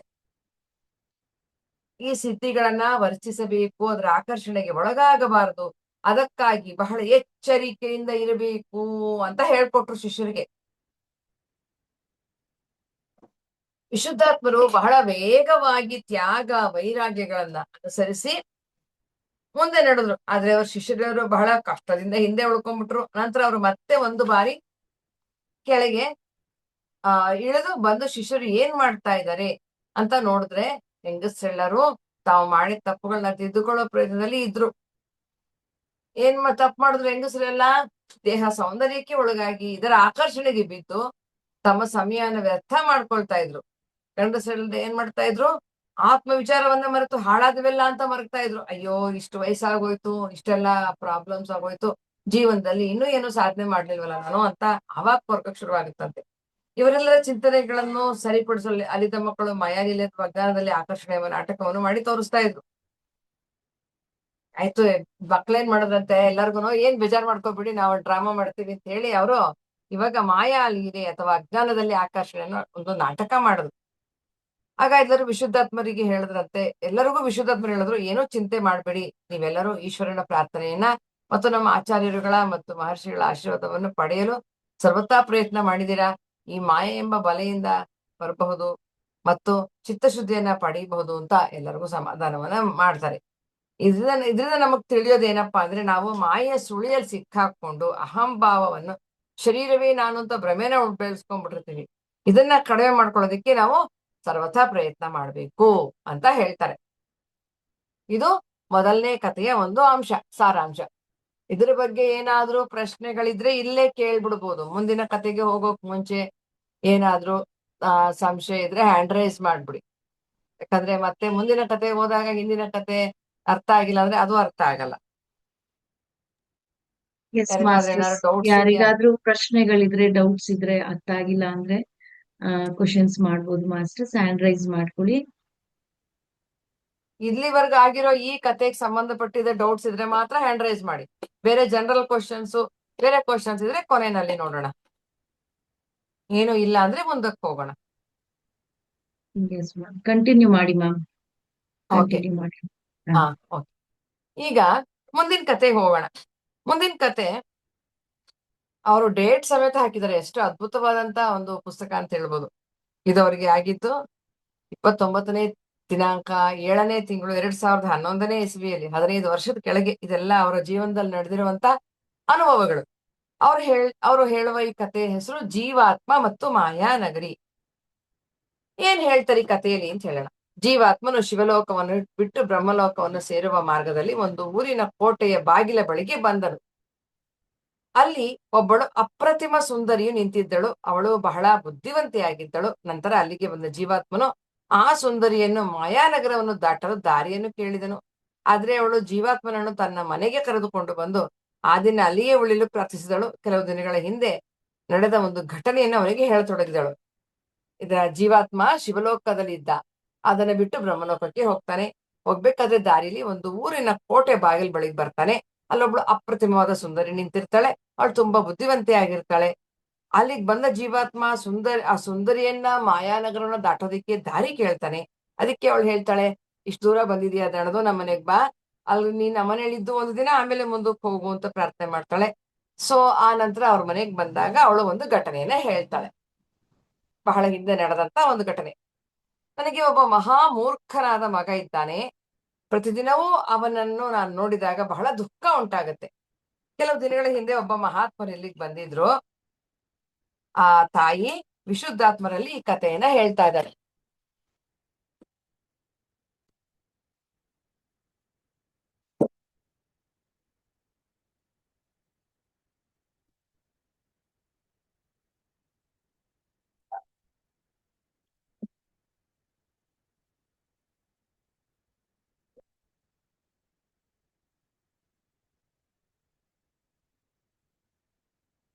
ನಾನು ಅವ್ರಿಗೆ ನಿನಗೆ ಹೇಗೆ ಅತಿಥಿ ಸತ್ಕಾರ ಮಾಡೋದ್ನೋ ಹಾಗೆ ಅವ್ರಿಗೂ ಮಾಡಿದೆ. ಆಗ ಅವರು ಸಂತೋಷ ಪಟ್ಟು ನನಗೆ ಒಂದು ವರ ಕೊಟ್ರು. ಆಗ ಅವರ ಬಳಿ ನನ್ನ ಮೂರ್ಖ ಮಗನ ವಿಚಾರಗಳನ್ನ ತಿಳಿಸ್ದೆ. ಆಗ ಅವರು, ನಾನು ನಿನಗೆ 4 ಹೂಗಳಿರುವ ಒಂದು ಬುಟ್ಟಿ ಕೊಡ್ತೀನಿ. ಕೆಲವು ದಿನಗಳ ನಂತರ ಒಂದು ಒಂದ್ ನಿಮಿಷ. ಕೆಲವು ದಿನಗಳ ನಂತರ ಒಬ್ಬ ಜೀವಾತ್ಮ ಇಲ್ಲಿಗೆ ಬರ್ತಾನೆ. ಆ ಬುಟ್ಟಿನ ಅವನಿಗೆ ಕೊಡು, ಅವನಿನ್ ಮಗನ ಬುದ್ಧಿವಂತನನ್ನಾಗಿ ಮಾಡ್ತಾನೆ ಅಂತ ಅಂತ ಹೇಳಿದ್ದಾರೆ. ಈಗ ನಾನು ಆ ಆ ಬುಟ್ಟಿಯನ್ನ ನಿಮಗ್ ಕೊಡ್ತೀನಿ ಮಹಾತ್ಮರೇ. ಏನಿದು ಈ ಬುಟ್ಟಿಲಿ 4 ಹೂಗಳಿದೆ ಅಂತ ಹೇಳಿದ್ರೆ, ಆದ್ರೆ ಒಂದೇ ಒಂದು ಹೂವಿದೆಯಲ್ಲ ಅಂತ ಕೇಳ್ತಾರೆ. ಅದಕ್ಕೆ ಅವರು ಹೇಳ್ತಾರೆ, ನಾನ್ ಹೇಳ್ದಷ್ಟು ಮಾಡು, ನಿನ್ಗದೆಲ್ಲ ಅರ್ಥ ಆಗಲ್ಲ. ಅಂದ್ರೆ ಆ ಮಹಾತ್ಮರು ಆ ತಾಯಿಗೆ ಒಂದು ಬುಟ್ಟಿಯನ್ನ ಕೊಟ್ಟಿದ್ದಾರೆ, ಅದ್ರಲ್ಲಿ 4 ಹೂಗಳಿದೆ, ಇಲ್ಲಿಗೊಬ್ಬ ಜೀವಾತ್ಮ ಬರ್ತಾನೆ, ಅವ್ನಿಗೆ ಕೊಡು ಅಂತ ಹೇಳಿದ್ದಾರೆ. ಆದ್ರೆ ಅದ್ರಲ್ಲಿರೋದು ಒಂದೇ ಹೂವು. ಅದನ್ನ ಕೇಳ ತಾಯಿ ಕೇಳ್ತಾಳೆ, 4 ಹೂವಿದೆ ಅಂದ್ರಲ್ಲ ಗುರು ಸ್ವಾಮಿ, ಒಂದೇ ಹೂವಿದೆಯಲ್ಲ ಅಂದಾಗ, ನಿನ್ಗೆ ಅದೆಲ್ಲ ಅರ್ಥ ಆಗಲ್ಲ, ನಾನು ಹೇಳ್ದಷ್ಟು ಮಾಡು ಅಂತ ಹೇಳಿ ಅದೃಶ್ಯರಾಗ್ಬಿಡ್ತಾರೆ. ಆ ಮಹಾತ್ಮರು ಹೇಳ್ದಂಗೆ ಇವತ್ ನೀವು ಬಂದಿದ್ದೀರಾ, ದಯವಿಟ್ಟು ನನ್ನ ಮಗನನ್ನ ಬುದ್ಧಿವಂತನನ್ನಾಗಿ ಮಾಡಿ ಅಂತ ಹೇಳ್ತಾಳೆ. ಮಾರನೇ ದಿನ ಆ ಸುಂದರಿ ಏನ್ ಮಾಡ್ತಾಳೆ, ಆ ಬುಟ್ಟಿಯನ್ನ ಜೀವಾತ್ಮರ ಬಳಿ ತೆಗೆದುಕೊಂಡು ಬರ್ತಾಳೆ.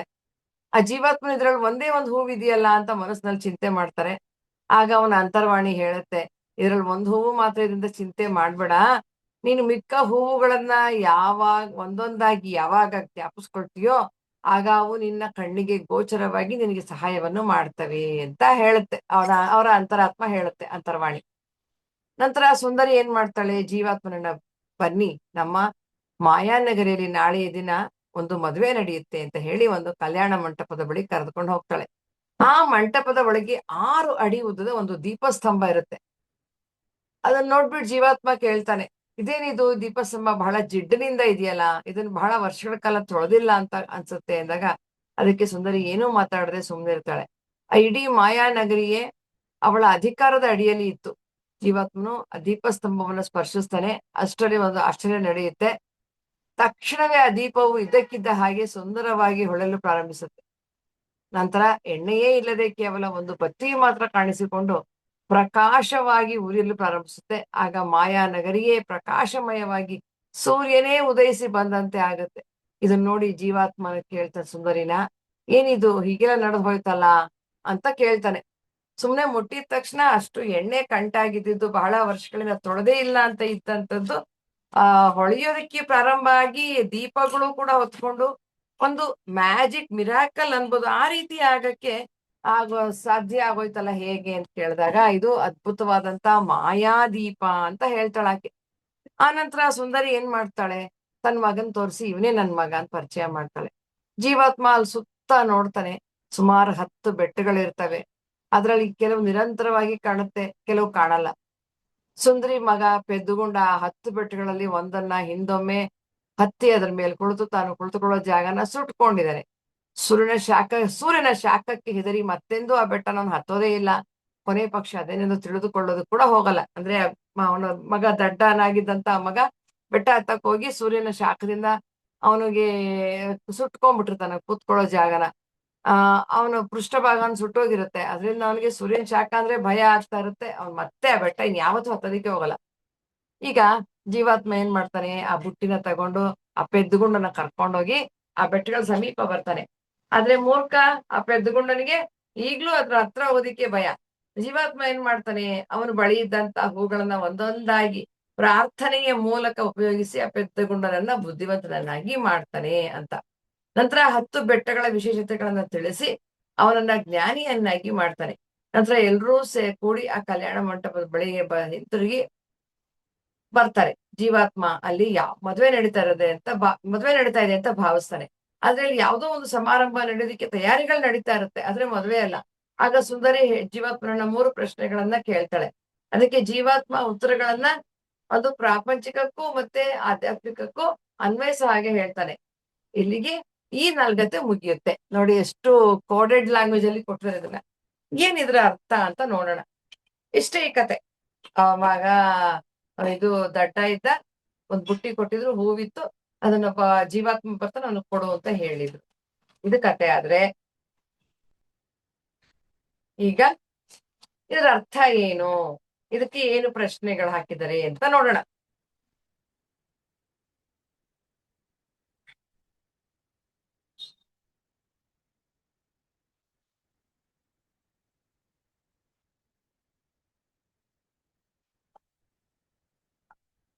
ಇದು ಈ ಕತೆ ಮಾಯಾನಗರಿ ಮತ್ತೆ ಜೀವಾತ್ಮ ಅಂತ ಇದೆಯಲ್ವಾ. ಇದೆ ಇಲ್ಲಿ ಬರುವಂತ ಪ್ರಶ್ನೆ ಯಾವ್ದಪ್ಪ ಅಂತಂದ್ರೆ, ಮಾಯಾನಗರಿ ಇರೋದು ನಿಜಾನ ಸುಳ್ಳ ಅಂತ ಹೇಳಿ ಅಂತ. ಅದಕ್ಕೆ ಉತ್ತರನ್ನು ಕೂಡ ಅವರು ತುಂಬಾ ಒಂದ್ ರೀತಿ ಆ ಟ್ರಿಕ್ಕಿ ಆನ್ಸರ್ ಅಂತ ಆತರ ಕೊಟ್ಟಿದ್ದಾರೆ. ಮಾಯಾನಗರಿ ಇದೆ ಅಂತ ತಿಳಿದು ಮುಂದೆ ಸಾಗೋದು ಒಳ್ಳೇದು.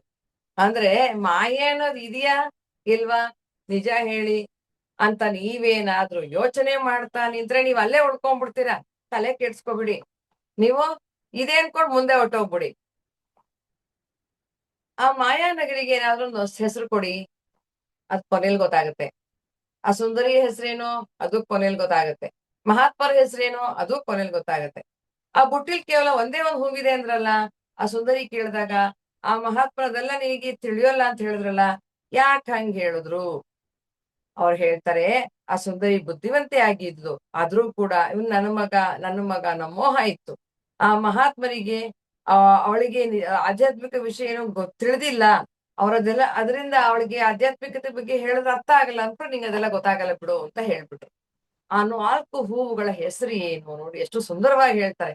4 ಹೂವುಗಳು ಯಾವ್ಯಾವ್ದು ಅಂತಂದ್ರೆ, ಸ್ಥೂಲ ಶರೀರ, ಸೂಕ್ಷ್ಮ ಶರೀರ, ಕಾರಣ ಶರೀರ ಮತ್ತು ಪ್ರಜ್ಞೆ. ನಾವ್ ಹೇಳ್ತೀವಲ್ಲ, ಇದು ಕಾಸಲ್ ಬಾಡಿ, ಅವೇರ್ನೆಸ್ ಅಂತ ಎಲ್ಲ ಹೇಳ್ತಾರೆ. ಅದನ್ನೇ ಇಲ್ಲಿ ಕೊಟ್ಬಿಟ್ರು 4 ಹೂಗಳಾಗಿ. ಸ್ಥೂಲ ಶರೀರ, ಸೂಕ್ಷ್ಮ ಶರೀರ, ಕಾರಣ ಶರೀರ ಮತ್ತು ಪ್ರಜ್ಞೆ. ಮುಂದಿನ ಪ್ರಶ್ನೆ ಯಾವುದು? ಅದ್ರಲ್ಲಿ 3 ಹೂಗಳು ಯಾಕೆ ಕಾಣ್ತಾ ಇಲ್ಲ? ಸ್ಥೂಲ ಶರೀರ ಬಿಟ್ಟರೆ ಇನ್ಯಾವುದು ಕಾಣಿಸಲ್ವಲ್ಲ, ಅದ್ರಿಂದ ಅದೊಂದೇ ಕಾಣೋದು, ಇನ್ಯಾವುದು ಕಾಣಲ್ಲ. ಆ 6 ಅಡಿ ದೀಪಸ್ತಂಭವು ಏಕೆ ಬಹಳ ಜಿಡ್ಡಿನಿಂದ ಕೂಡಿತ್ತು? ಇವ್ರು ಎಷ್ಟ್ ಚೆನ್ನಾಗಿ ಹೇಳ್ತಾರೆ ಅಂದ್ರೆ, ಅಜ್ಞಾನವೆಂಬ ಜಿಡ್ಡಿಂದ ಕೂಡಿತದು. ಆ ದೀಪ ಉರಿಯೋದಕ್ಕೆ ಪ್ರಾರಂಭ ಆದ ತಕ್ಷಣ ಮಾಯಾನಗರ ಯಾಕೆ ಕಾಣಕ್ ಪ್ರಾರಂಭ ಆಯ್ತು? ಅಷ್ಟು ಸಮಯದವರೆಗೆ ಯಾಕೆ ಕಾಣ್ತಿರ್ಲಿಲ್ಲ? ಇದು ಪ್ರಶ್ನೆ. ಅದಕ್ಕೆ ಉತ್ತರ ಏನಪ್ಪಾ ಅಂದ್ರೆ, ಅಲ್ಲಿದ್ದಂತ ಜಿಡ್ಡು ಯಾವುದು? ಅಜ್ಞಾನ ಅನ್ನೋ ಜಿಡ್ಡು. ಜ್ಞಾನ ಅನ್ನೋದೇನೋ ಸ್ವಯಂ ಪ್ರಕಾಶ, ಅದಕ್ಕೇನು ಬೇಕಿಲ್ಲ, ತನ್ನಷ್ಟಕ್ಕೆ ತಾನೇ ಬೆಳಗುತ್ತೆ. ಆ ಜ್ಞಾನನ ಕತ್ತಲೆ, ಜ್ಞಾನ ಅನ್ನೋ ಸ್ವಯಂ ಪ್ರಕಾಶ ಅಲ್ಲಿಗೆ ಬಂದ ತಕ್ಷಣ ಅದು ಪರಾರಿ ಆಗೋಯ್ತು, ಹೊಟ್ಟೋಯ್ತು. ದೀಪಸ್ತಂಭ ಏನಾಯ್ತು? ಹೊಳೆಯೋದಿಕ್ಕೆ ಪ್ರಾರಂಭ ಆಯ್ತು. ಜ್ಞಾನ ಅನ್ನೋ ದೀಪದಿಂದ ಅದು ಬೆಳಗೋದಿಕ್ಕೆ ಪ್ರಾರಂಭ ಆಯ್ತು. ಜೀವಾತ್ಮನಿಗೆ ಸ್ವಲ್ಪ ಜ್ಞಾನ ಇದ್ದಿದ್ರಿಂದ ಅವನು ಸ್ಪರ್ಶ ಮಾಡಿದ ತಕ್ಷಣ ಅದು ಉರಿಯೋದಿಕ್ಕೆ ಪ್ರಾರಂಭ ಆಯ್ತು. ಅವನಿಗೆ ಶರೀರವೇ ನಾನು ಅನ್ನೋ ಒಂದು ಭಾವನೆ ಕಡಿಮೆ ಆಗಿತ್ತು ಅಂತ. ಆ ದೀಪ ಉರಿಯೋದಕ್ಕೆ ಪ್ರಾರಂಭ ಆಯ್ತು ಸರಿ, ಆದ್ರೆ ಆ ತಕ್ಷಣ ಮಾಯಾನಗರ ಯಾಕೆ ಕಾಣೋದಕ್ಕೆ ಪ್ರಾರಂಭ ಆಯ್ತು? ಅಷ್ಟು ಸಮಯದವರೆಗೆ ಯಾಕೆ ಕಾಣ್ತಿರ್ಲಿಲ್ಲ? ಅಲ್ಲಿಯವರೆಗೂ ನೋಡಿ, ನಮ್ಗೆ ಈ ಒಂದು ಆಧ್ಯಾತ್ಮಿಕ ಮಾರ್ಗಕ್ಕೆ ಬಂದ ಮೇಲೆ ಗೊತ್ತಾಗಿದ್ದು ಜ್ಞಾನ ಅಂದ್ರೆ ಏನು, ಅಜ್ಞಾನ ಅಂದ್ರೆ ಏನು, ಮಾಯೆ ಅಂದ್ರೆ ಏನು, ಪ್ರಜ್ಞೆ ಅಂದ್ರೆ ಏನು ಅಂತ ಅಲ್ವಾ. ಅದನ್ನೇ ಹೇಳ್ತಾರೆ ಇಲ್ಲಿ. ಈ ಮಾಯಾನಗರಿ ಅಜ್ಞಾನ ಮತ್ತೆ ಅಂಧಕಾರದಿಂದ, ಕತ್ತಲೆಯಿಂದ ತುಂಬಿಕೊಂಡಿತ್ತು, ಅದಕ್ಕೆ ಕಾಣ್ತಿರ್ಲಿಲ್ಲ. ಯಾವಾಗ ಅಲ್ಲಿ ಜ್ಞಾನ ಬಂತು, ಜ್ಞಾನವೆಂಬ ದೀಪ ಹತ್ತುಕೊಳ್ತು, ಆ ಪ್ರಕಾಶದಿಂದ ಅಜ್ಞಾನ ಅನ್ನುವ ಆ ಮಾಯಾನಗರಿ ಕಾಣಿಸೋದಕ್ಕೆ ಪ್ರಾರಂಭ ಆಯ್ತು. ಪೆದ್ದುಗುಂಡನ ನಿಜವಾದ ಹೆಸರೇನು ಕೊನೆಯಲ್ಲಿ ಗೊತ್ತಾಗತ್ತಂತೆ. ಅಲ್ಲಿ ಇದ್ದಂತಹ 10 ಬೆಟ್ಟಗಳು ಯಾವ್ದು? 10 ಬೆಟ್ಟಗಳು ಯಾವ್ಯಾವ್ದು ಅಂತಂದ್ರೆ, 5 ಪಂಚಭೂತಗಳು ಅಂತ ಹೇಳ್ತೀವಲ್ಲ, ಆಕಾಶ, ವಾಯು, ಅಗ್ನಿ, ಜಲ ಮತ್ತು ಭೂಮಿ, ಮತ್ತು 5 ದೇಹಗಳು: ಅನ್ನಮಯ ಕೋಶ, ಪ್ರಾಣಮಯ ಕೋಶ, ಮನೋಮಯ ಕೋಶ, ವಿಜ್ಞಾನಮಯ ಕೋಶ ಮತ್ತು ಆನಂದಮಯ ಕೋಶ. ಇನ್ನೆರಡು ಇದೆಯಲ್ಲ ಮೇಡಮ್, 7 ಬಾಡೀಸ್ ಅಂತೀವಿ, ನಿರ್ವಾಣಿಕ್ ಬಾಡಿ, ಕಾಸ್ಮಿಕ್ ಬಾಡಿ. ಅದರ ಒಂದು ಪ್ರಸ್ತುತಿ ಇಲ್ಲಿ ಬೇಡ. ಅದು ಇದೆ ಕರೆಕ್ಟ್. ಆದ್ರೆ ಅದರ ಒಂದು ಅಧ್ಯಯನ ಅನಂತರ ಮಾಡೋಣ. ಇದನ್ನ ನೆಕ್ಸ್ಟ್ ಮುಂದಿನ ಪ್ರಶ್ನೆ ಕೇಳ್ತಾಳೆ. ಸುಂದರಿ ಹೇಳ್ತಾಳೆ, ಇದು ಅದ್ಭುತವಾದ ಮಾಯಾದೀಪ. ಇದರ ಮುಂದಿನ ವಾಕ್ಯ ಏನು ಅಂತಂದ್ರೆ, ಅವಳು ಹೇಳುವಂತದ್ದು, ಸುಂದರಿ ಹೇಳುವ ಮಾತಿನ ಮುಂದಿನ ವಾಕ್ಯ ಏನು? ಇದು ಒಂದು ಅದ್ಭುತವಾದ ಮಾಯಾದೀಪ. ಇದನ್ನ ಸ್ಪರ್ಶ ಮಾಡೋರು ಆತ್ಮಚಿಂತಕರಾಗಿದ್ದಲ್ಲಿ ಮಾತ್ರ ಇದು ಪ್ರಕಾಶಮಾನವಾಗಿ ಉರಿಯುತ್ತೆ. ಯಾರ್ಯಾರೋ ಬಂದು ಭೌತಿಕ ಪ್ರಪಂಚದಲ್ಲಿರೋರು ಬಂದ್ಬಿಟ್ಟು ದೀಪ ಮುಟ್ಟಿದ್ರೆ ಅದು ಉರಿಯಲ್ಲ. ಆತ್ಮಜ್ಞಾನದಲ್ಲಿ ಆತ್ಮ ಒಂದು ಚಿಂತನೆಯಲ್ಲಿ ತೊಡಗಿದ್ದವ್ರು ಮುಟ್ಟಿದ್ರೆ ಮಾತ್ರ ಅದು ಉರಿಯುತ್ತಂತೆ. ಜೀವಾತ್ಮನು 10 ಬೆಟ್ಟಗಳನ್ನು ಉಪಯೋಗಿಸಿಕೊಂಡು ಪೆದ್ದುಗುಂಡನಿಗೆ ಏನನ್ನ ಬೋಧಿಸ್ತಾನೆ ಅಂತಂದ್ರೆ, ಪಂಚಭೂತಗಳು ಅಂದ್ರೆ ಯಾವುದು, ಪಂಚಕೋಶಗಳು ಅಂದ್ರೆ ಯಾವುದು ಅಂತ ವಿವರಣೆ ಕೊಡ್ತಾರೆ. ನೆಕ್ಸ್ಟ್, ಯಾವ ಹೂವನ್ನ ಯಾವ ಬೆಟ್ಟಕ್ಕೆ ಉಪಯೋಗಿಸಿದ, ಇದು ತುಂಬಾ ಮುಖ್ಯ. ಯಾವ ಹೂವು ಸ್ಥೂಲ ಶರೀರವನ್ನ ಉಪಯೋಗಿಸಿ ಅನ್ನಮಯ ಕೋಶ ಮತ್ತು ಪ್ರಾಣಮಯ ಕೋಶವನ್ನ ವಿವರಿಸಲಾಯಿತು. ಸೂಕ್ಷ್ಮ ಶರೀರವನ್ನ ಉಪಯೋಗಿಸಿ ಮನೋಮಯ ಕೋಶವನ್ನು ವಿವರಣೆ ಮಾಡಿದ್ರು. ಕಾರಣ ಶರೀರವನ್ನು ಉಪಯೋಗಿಸಿ ವಿಜ್ಞಾನಮಯ ಕೋಶವನ್ನ ವಿವರಿಸಲಾಯಿತು. ನಂತರ ಪ್ರಜ್ಞೆಯ ಅನುಭವ ರೂಪದಲ್ಲಿ ಆನಂದಮಯ ಕೋಶವನ್ನ ಸೇರ್ತು ಅಂತ ಹೇಳ್ತಾರೆ.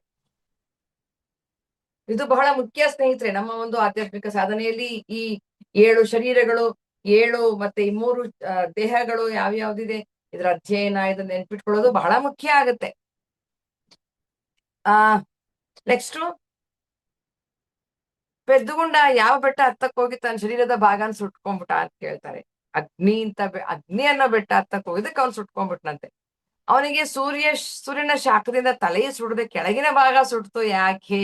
ಸೂರ್ಯನ ಶಾಖ ತಲೆ ಮೇಲೆ ಬೀಳ್ಬೇಕಲ್ವಾ, ಬಿದ್ರೆ ತಲೆ ತಾನು ಸುಟ್ಟೋಗ್ಬೇಕು ಮೊದ್ಲು. ಅಲ್ಲಿ ಸುಟ್ಟೋಗ್ಲಿಲ್ಲ, ಕೆಳಗಿನ ಭಾಗ, ಅವ್ನು ಕೂತ್ಕೊಳ್ಳೋ ಭಾಗ, ಪೃಷ್ಠ ಭಾಗ ಸುಟ್ಟೋಯ್ತಲ್ಲ ಯಾಕೆ ಅಂತ ಕೇಳ್ತಾರೆ.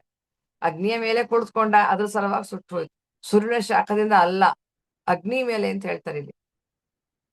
ಆನಂತರ ಹೂಗಳನ್ನ ಮತ್ತು ಬೆಟ್ಟವನ್ನು ಉಪಯೋಗಿಸಿ ಬೋಧನೆ ಮಾಡಿದ ತಕ್ಷಣವೇ ಹೇಗೆ ಜ್ಞಾನಿ ಆಗ್ತಾನೆ ಅಂದ್ರೆ, ಅವ್ರು ಹೇಳ್ತಾರೆ, ಸೃಷ್ಟಿಯ ವಿಧಾನ ಮತ್ತು ಆಧ್ಯಾತ್ಮಿಕ ತತ್ವಗಳನ್ನ ಬೋಧಿಸಿದಾಗ ಅವನಿಗೆ ತಿಳಿಯಾದ ಅರಿವು ಉಂಟಾಗಿ ಜ್ಞಾನಿ ಆಗ್ತಾನೆ ಅಂತ. ನಿಮ್ಗೆ ಇದ್ರ ಬಗ್ಗೆ ಮತ್ತಷ್ಟು ಮಾಹಿತಿ ಬೇಕಂದ್ರೆ ಈ ಪುಸ್ತಕವನ್ನ ಅಧ್ಯಯನ ಮಾಡಬಹುದು, ಅಥವಾ ಇದು ಯೂಟ್ಯೂಬ್ ಲಿಂಕ್ ಮತ್ತೆ ಕೇಳಿ.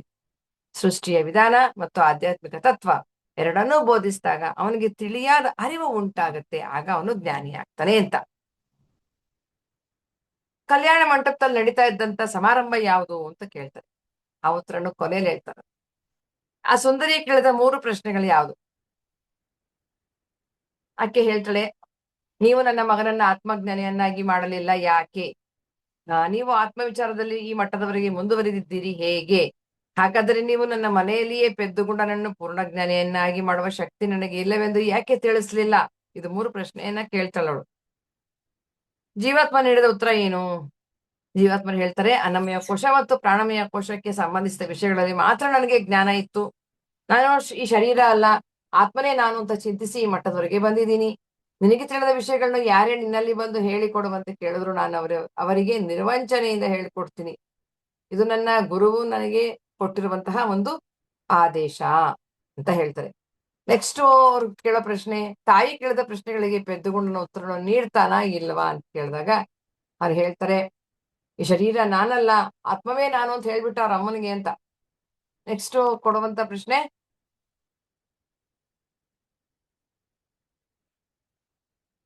ಈ ನಲ್ಗತೆಯಿಂದ ನೀವೇನನ್ನ ಕಲ್ತ್ಕೊಂಡ್ರಿ ಅಂತ. ಈ ಕಥೆಯನ್ನ ಕೇಳಿದ್ರಲ್ಲ, ನೀವೆಲ್ಲ ಏನ್ ಕಲ್ತ್ಕೊಂಡ್ರಿ ಅಂತಂದ್ರೆ, ಇದರಿಂದ ನಾವು 3 ಶರೀರಗಳ ಬಗ್ಗೆ, ಪಂಚಭೂತಗಳ ಬಗ್ಗೆ ಮತ್ತು ಪಂಚಕೋಶಗಳ ಬಗ್ಗೆ ಸ್ವಲ್ಪ ತಿಳಿಯಿತು ಅಂತ ಹೇಳ್ತಾರೆ. ಈಗ ಈ ಕಥೆಯನ್ನ ಕೇಳಿದ್ವಿ, ಉತ್ತರನೂ ಕೇಳ್ಕೊಂಡ್ವಿ, ಆದ್ರೂ ಕೂಡ ಸರಿಯಾಗಿ ಅರ್ಥ ಆಗದೆ ಇದ್ರೆ ಮತ್ತೆ ಒಂದು ರೀತಿ ವಿವರಣೆ ಕೊಡ್ತಾರೆ. ಈ ಕಥೆಗಳನ್ನ ಕೇಳಿದಾಗ ಮತ್ತೆ ಹೊಸ ಒಂದು ಪ್ರಶ್ನೆಗಳು ಉದ್ಭವಿಸುತ್ತೆ. ಅದಕ್ಕೆ ಇದನ್ನ ಆಧ್ಯಾತ್ಮಿಕವಾದ ಈ ರೀತಿಯಲ್ಲಿ ಬರೆದರಂತೆ. ಮಾಯಾನಗರಿ ಅಂದ್ರೆ ವಸಿಷ್ಠವನಂ, ಸುಂದರಿ ಅಂದ್ರೆ ವಸಿಷ್ಠರು, ಮಹಾತ್ಮರು ಅಂದ್ರೆ ಆಚಾರ್ಯರು ಮತ್ತು ಮಹರ್ಷಿಗಳು. ಪೆದ್ದುಗುಂಡನ ಹೆಸರು ಏನಪ್ಪಾ ಅಂದ್ರೆ ವಿಶುದ್ಧಾತ್ಮ ಅಂತ ಈ ರೀತಿ ಮಾಡಿದರೆ. ಆ ಜೀವಾತ್ಮ ವಸಿಷ್ಠವನಂ ಎಂಬ ಜಾಗಕ್ಕೆ ಬರ್ತಾನೆ. ಜೀವಾತ್ಮನು ಭೂಲೋಕದಲ್ಲಿ ಕಲಿತಿರುವಂತಹ ಆಧ್ಯಾತ್ಮಿಕ ವಿಚಾರಗಳನ್ನ ಪರೀಕ್ಷೆ ಮಾಡೋದಿಕ್ಕೆ ಮತ್ತು ವಿಶುದ್ಧಾತ್ಮನನ್ನು ಜ್ಞಾನಿಯನ್ನಾಗಿ ಮಾಡಲು ವಸಿಷ್ಠರು ನಿರ್ಧಾರ ಮಾಡ್ತಾರೆ. ವಸಿಷ್ಠರು ಅಂತಂದ್ರೆ ಅವರು ಶ್ರೇಷ್ಠ ಋಷಿಗಳು. ಅವ್ರು ಬರ್ತಾರೆ. ವಸಿಷ್ಠರು ತಮಗೆ ಸೇರಿದ ಜಾಗವನ್ನು ಮಾಯಾನಗರಿಯನ್ನಾಗಿ ಪರಿವರ್ತಿಸಿದ್ರು. ವಸಿಷ್ಠರೇ ಬಂದು ಅಪ್ರತಿಮ ಸುಂದರಿಯಾಗಿ ಅಲ್ಲಿ ನಿಂತ್ಕೊಳ್ತಾರೆ. ಅಲ್ಲಿ ಬಂತಲ್ಲ ಯಾರು ಆ ಸುಂದರಿ ಅಂದ್ರೆ ವಸಿಷ್ಠರು. ಆ ಮಹಾತ್ಮರು ಯಾರು ಅಂದ್ರೆ ವಸಿಷ್ಠರು. ಮಹಾತ್ಮರು ಅಂದ್ರೆ ಆಚಾರ್ಯರು ಅಥವಾ ಮಹರ್ಷಿಗಳು. ಸಿದ್ಧಾಂತದ ಮತ್ತು ಅನುಭವದ ಮೂಲಕ ಶರೀರಗಳನ್ನು ಬಿಡಿಸಿಕೊಟ್ಟ, ಅಂದ್ರೆ 4 ಹೂಗಳನ್ನಾಗಿ ಬಿಡಿಸ್ಕೊಟ್ರು. ಅಂದರೆ ಬಂಧನಗಳಿಂದ ಬಿಡಿಸ್ಕೊಳ್ಳೋದಕ್ಕೆ ಸಹಾಯ ಮಾಡಿದ್ರು. ಆ ಜೀವಾತ್ಮನು ಪೆದ್ದುಗುಂಡನಿಗೆ, ಅಂದ್ರೆ ಆರುತ್ತ ಇದ್ದಂತ ವಿಶುದ್ಧಾತ್ಮನ ವಿಶುದ್ಧಾತ್ಮರು ತಮ್ಮನ್ ತಾವೇ ಅವ್ರು ಪೆದ್ದುಗುಂಡ ಅಂತ ಹೇಳ್ಕೊಳ್ತಾ ಇದಾರೆ. ಇಲ್ಲಿ ನೋಡಿ ಎಷ್ಟ್ ಚೆನ್ನಾಗಿದೆ. ಅತ್ಯಂತ ನಿಷ್ಠೆಯಿಂದ ತಾನು ತಿಳಿದುಕೊಂಡಿರುವಂತ ಎಲ್ಲಾ ಆಧ್ಯಾತ್ಮಿಕ ವಿಚಾರಗಳನ್ನ ಬೋಧಿಸ್ತಾರೆ. ಆದ್ರೆ ಮನೋಮಯ ಕೋಶದಿಂದ ಮುಂದಕ್ಕೆ ಅವರು ವಿವರಿಸೋದಕ್ಕೆ ಅಶಕ್ತರಾಗ್ತಾರೆ. ಯಾಕೆಂದ್ರೆ ಅವನಿಗೂ ಕೂಡ ಅಲ್ಲಿಯವರೆಗೂ ಪಾಠಗಳನ್ನ ಮಾಡ್ಲಾಗಿತ್ತು. ಆ ಕಾರಣದಿಂದಲೇ ಅವ್ರ ಮುಂದೆ ವಿವರಿಸೋದನ್ನ ನಿಲ್ಲಿಸ್ಬಿಡ್ತಾರೆ. ನಂತರ ಅಲ್ಲಿ ಒಂದು ಆಶ್ಚರ್ಯಕರ ಸಂಗತಿ ನಡೆಯುತ್ತೆ. ಅದೇ ಮಾಯಾನಗರಿಯು ವಸಿಷ್ಠ ವನವಾಯಿತು. ಸುಂದರಿಯು ತನ್ನ ನಿಜವಾದ ವಸಿಷ್ಠ ರೂಪವನ್ನು ಧರಿಸಿದರು. ಪೆದ್ದುಗುಂಡನು ವಿಶುದ್ಧಾತ್ಮನದನು. ಹಾಗಾದರೆ ಜೀವಾತ್ಮನು ಮತ್ತು ಪೆದ್ದುಗುಂಡನು ಆತ್ಮವಿಚಾರದಲ್ಲಿ ಹೇಗೆ ಮುಂದುವರಿತಾರೆ ಅಂತ ಕೇಳ್ತಾರೆ. ಅದಕ್ಕೆ ಮುಂದೆ ವಸಿಷ್ಠರು ಪಾಠಗಳನ್ನ ಮಾಡಿ ಜೀವಾತ್ಮನನ್ನ ಮತ್ತು ವಿಶುದ್ಧಾತ್ಮನನ್ನ ಆತ್ಮವಿಚಾರದಲ್ಲಿ ಮುಂದುವರಿಯೋದಕ್ಕೆ ಸಹಾಯ ಮಾಡ್ತಾರೆ. ನಂತರ ಅವರೆಲ್ಲರೂ ಕೂಡಿ ಒಟ್ಟಿಗೆ ಕಲ್ಯಾಣ ಮಂಟಪದ ಬಳಿ ಹೋಗ್ತಾರೆ. ಅಲ್ಲಿ ಮತ್ತೊಂದು ಆಶ್ಚರ್ಯ ಕಾದಿರುತ್ತಂತೆ. ಅಲ್ಲಿ ಯಾವುದೇ ಮದ್ವೆ ಸಮಾರಂಭ ನಡೀತಿರ್ಲಿಲ್ಲ. ಅದ್ರ ಬದಲಾಗಿ ಅಲ್ಲಿ ಆಚಾರ್ಯರು ಭೂಮಿಗೆ ಅವತರಿಸಿದ ದಿನವನ್ನ ವಿಜೃಂಭಣೆಯಿಂದ ಆಚರಣೆ ಮಾಡ್ಲಾಗ್ತಾ ಇತ್ತು. ನಂತರ ವಸಿಷ್ಠರು ಕೇಳಿದ 3 ಪ್ರಶ್ನೆಗಳಿಗೆ ಜೀವಾತ್ಮನು ಮತ್ತು ವಿಶುದ್ಧಾತ್ಮರು ಉತ್ತರಿಸ್ತಾರೆ ಅಂತ ಹೇಳ್ತಾರೆ. ಇಲ್ಲಿಗೆ 2ನೇ ಒಂದು ಪಾಠ ಮುಗ್ದಿರೋದ್ರಿಂದ ಇಲ್ಲಿಗೆ ನಿಲ್ಸೋಣ. ಮತ್ತೆ ಮುಂದಿನ ಪಾಠ ತಗೊಂಡ್ರೆ ಅರ್ಧಂಬರ್ಧ ಆಗತ್ತೆ. ಏನಾದ್ರೂ ಪ್ರಶ್ನೆಗಳಿದ್ರೆ ಇಲ್ಲಿ ಕೇಳ್ಬೋದು ಅಂತ ಹೇಳ್ತೀನಿ. ಈ ಒಂದು ಇಲ್ಲಿಗೆ ನಿಲ್ಸೋಣ madam. Yes ma'am, yes ma'am, yes ma'am. ಯಾಕಂದ್ರೆ ಒಂದೇ ಸರಿ ಅಷ್ಟೊಂದು ಜ್ಞಾನ ಹೌದು, ಕೊಟ್ಟರು ಕೂಡ ತಗೊಳ್ಳೋದಕ್ಕೂ ಕಷ್ಟ ಆಗುತ್ತೆ. ನೆನ್ಪಲ್ಲಿ ಇರೋದಿಲ್ಲ. S ma'am, yes ma'am. ಇದು ಬಹಳ ತುಂಬಾ ಅದ್ಭುತವಾದ ಅದ್ಭುತವಾಗಿತ್ತು ಜ್ಞಾನ. ಮ್ಯಾಮ್.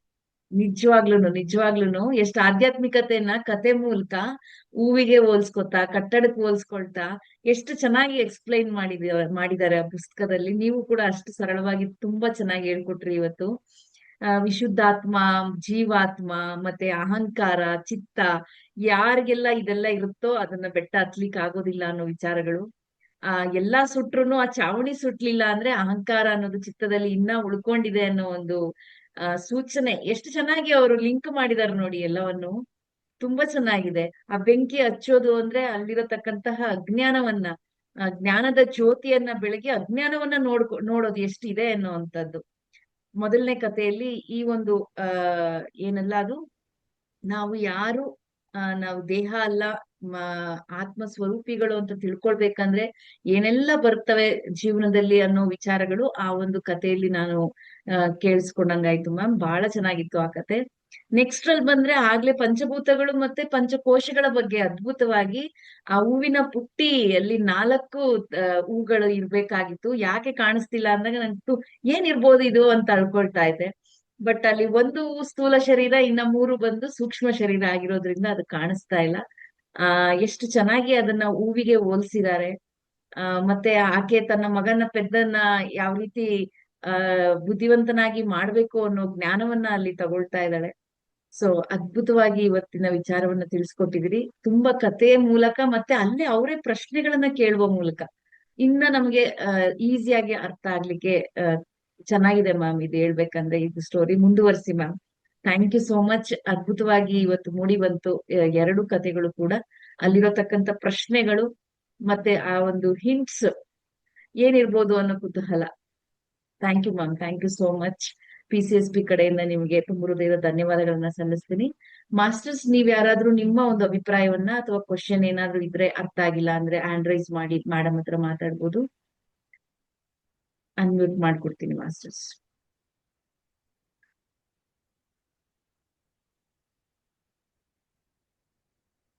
ಯಾರೆಲ್ಲೋ ಮಾಸ್ಟರ್ಸ್? ಓಕೆ ಮ್ಯಾಮ್, ಯಾರ್ದು ಹ್ಯಾಂಡ್ ರೈಸಸ್ ಇಲ್ಲ. Thank you ma'am, thank you so much. ಮತ್ತೊಮ್ಮೆ ನಿಮ್ಮ ಎಲ್ಲರ ಪರವಾಗಿ ಕೂಡ ತುಂಬ ಹೃದಯದ ಧನ್ಯವಾದಗಳು ಮಾಸ್ಟರ್ಸ್. ಮತ್ತೆ ನೆಕ್ಸ್ಟ್ ವೀಕ್ ಅಲ್ಲಿ ಯಾವಾಗ ಡೇಟ್ ಬೇಕು ಅನ್ನೋದನ್ನ ತಿಳಿಸಿ ಮ್ಯಾಮ್. ಕಂಟಿನ್ಯೂ ಮಾಡೋಣ. ಇದು ಕತೆ ತುಂಬಾ ಚೆನ್ನಾಗಿದೆ. Okay madam, thank you yes, madam. Thank you ಅವಕಾಶ ಮ್ಯಾಮ್. ಕೊಟ್ಟ ತಮಗೂ ಕೂಡ ಧನ್ಯವಾದಗಳು. ಮುಂದುವರಿಸೋಣ ಮೇಡಮ್ ಇದನ್ನ, ಪುಸ್ತಕ ಎಸ್ ಪೂರ್ಣ ಮ್ಯಾಮ್, ಆಗೋವರೆಗೂ. Thank you madam. Correct. Yes ma'am, yes okay ma'am. Okay. Yes masters, ಕಾರ್ಯಕ್ರಮದ ವಿವರಗಳನ್ನ ತಿಳ್ಕೊಳ್ಳೋಣ. ಇನ್ನೊಂದು ಮುಖ್ಯವಾದ ವಿಚಾರ ಏನಂದ್ರೆ ಮಂಡಲ ಧ್ಯಾನ 4 ಪ್ರಾರಂಭ ಆಗ್ತಾ ಇದೆ ಆಗಸ್ಟ್ 15ರಿಂದ. ಸೊ ಆಗಸ್ಟ್ 15ಕ್ಕೆ ಮಂಡಲ ಧ್ಯಾನಕ್ಕೆ ಯಾರೆಲ್ಲ ರಿಜಿಸ್ಟ್ರೇಷನ್ಸ್ ಮಾಡ್ಕೊಳ್ಬೇಕು ಅನ್ಕೊಂಡಿದಿರೋ, ಅಂದ್ರೆ ಗ್ರೂಪಿಗೆ ಇನ್ನ ಜಾಯಿನ್ ಆಗದೆ ಇರೋರು ಗ್ರೂಪಿಗೆ ಜಾಯಿನ್ ಆಗ್ಬೋದು. ಈಗ ಆಲ್ರೆಡಿ ಗ್ರೂಪ್ ನಲ್ಲಿ ಇರೋರು ಮತ್ತೆ ಮತ್ತೆ ಜಾಯಿನ್ ಆಗುವ ಅವಶ್ಯಕತೆ ಇಲ್ಲ, ಹಾಗೆ ಝೂಮ್ ನಲ್ಲಿ ಜಾಯಿನ್ ಆಗ್ಬೋದು ಮಾಸ್ಟರ್ಸ್. ಸೊ ಆಗಸ್ಟ್ 15ರಿಂದ ಪ್ರಾರಂಭ ಆಗ್ತಾ ಇದೆ. ಪ್ರತಿಯೊಬ್ಬರು ಕೂಡ ಹೊಸಬರನ್ನ ಜಾಯಿನ್ ಮಾಡಿಸಿ ಅಂತ ಕೇಳ್ಕೊಳ್ತೀನಿ. ಆಗಸ್ಟ್ 15ರಿಂದ ಸೆಪ್ಟೆಂಬರ್ 24ರ ತನಕ 41 ದಿನಗಳ ಮಂಡಲ ಧ್ಯಾನ 4 ಪ್ರಾರಂಭ ಆಗ್ತಾ ಇದೆ ಮಾಸ್ಟರ್ಸ್. ಈ ಒಂದು ವಿಚಾರವನ್ನ ಹಂಚ್ಕೊಳ್ಳಿಕ್ಕೆ ಇಷ್ಟಪಡ್ತೀನಿ. ಹಾಗೆ ಬೆಳಿಗ್ಗೆ 5ರಿಂದ 7 ಧ್ಯಾನ ಸತ್ಸಂಗ ಕಾರ್ಯಕ್ರಮ, ಮಧ್ಯಾಹ್ನ 3ರಿಂದ 4:30 ಧ್ಯಾನ ಅನುಭವ ಹಂಚಿಕೆ ಸಜ್ಜನ ಸಾಂಗತ್ಯ ಇರುತ್ತೆ.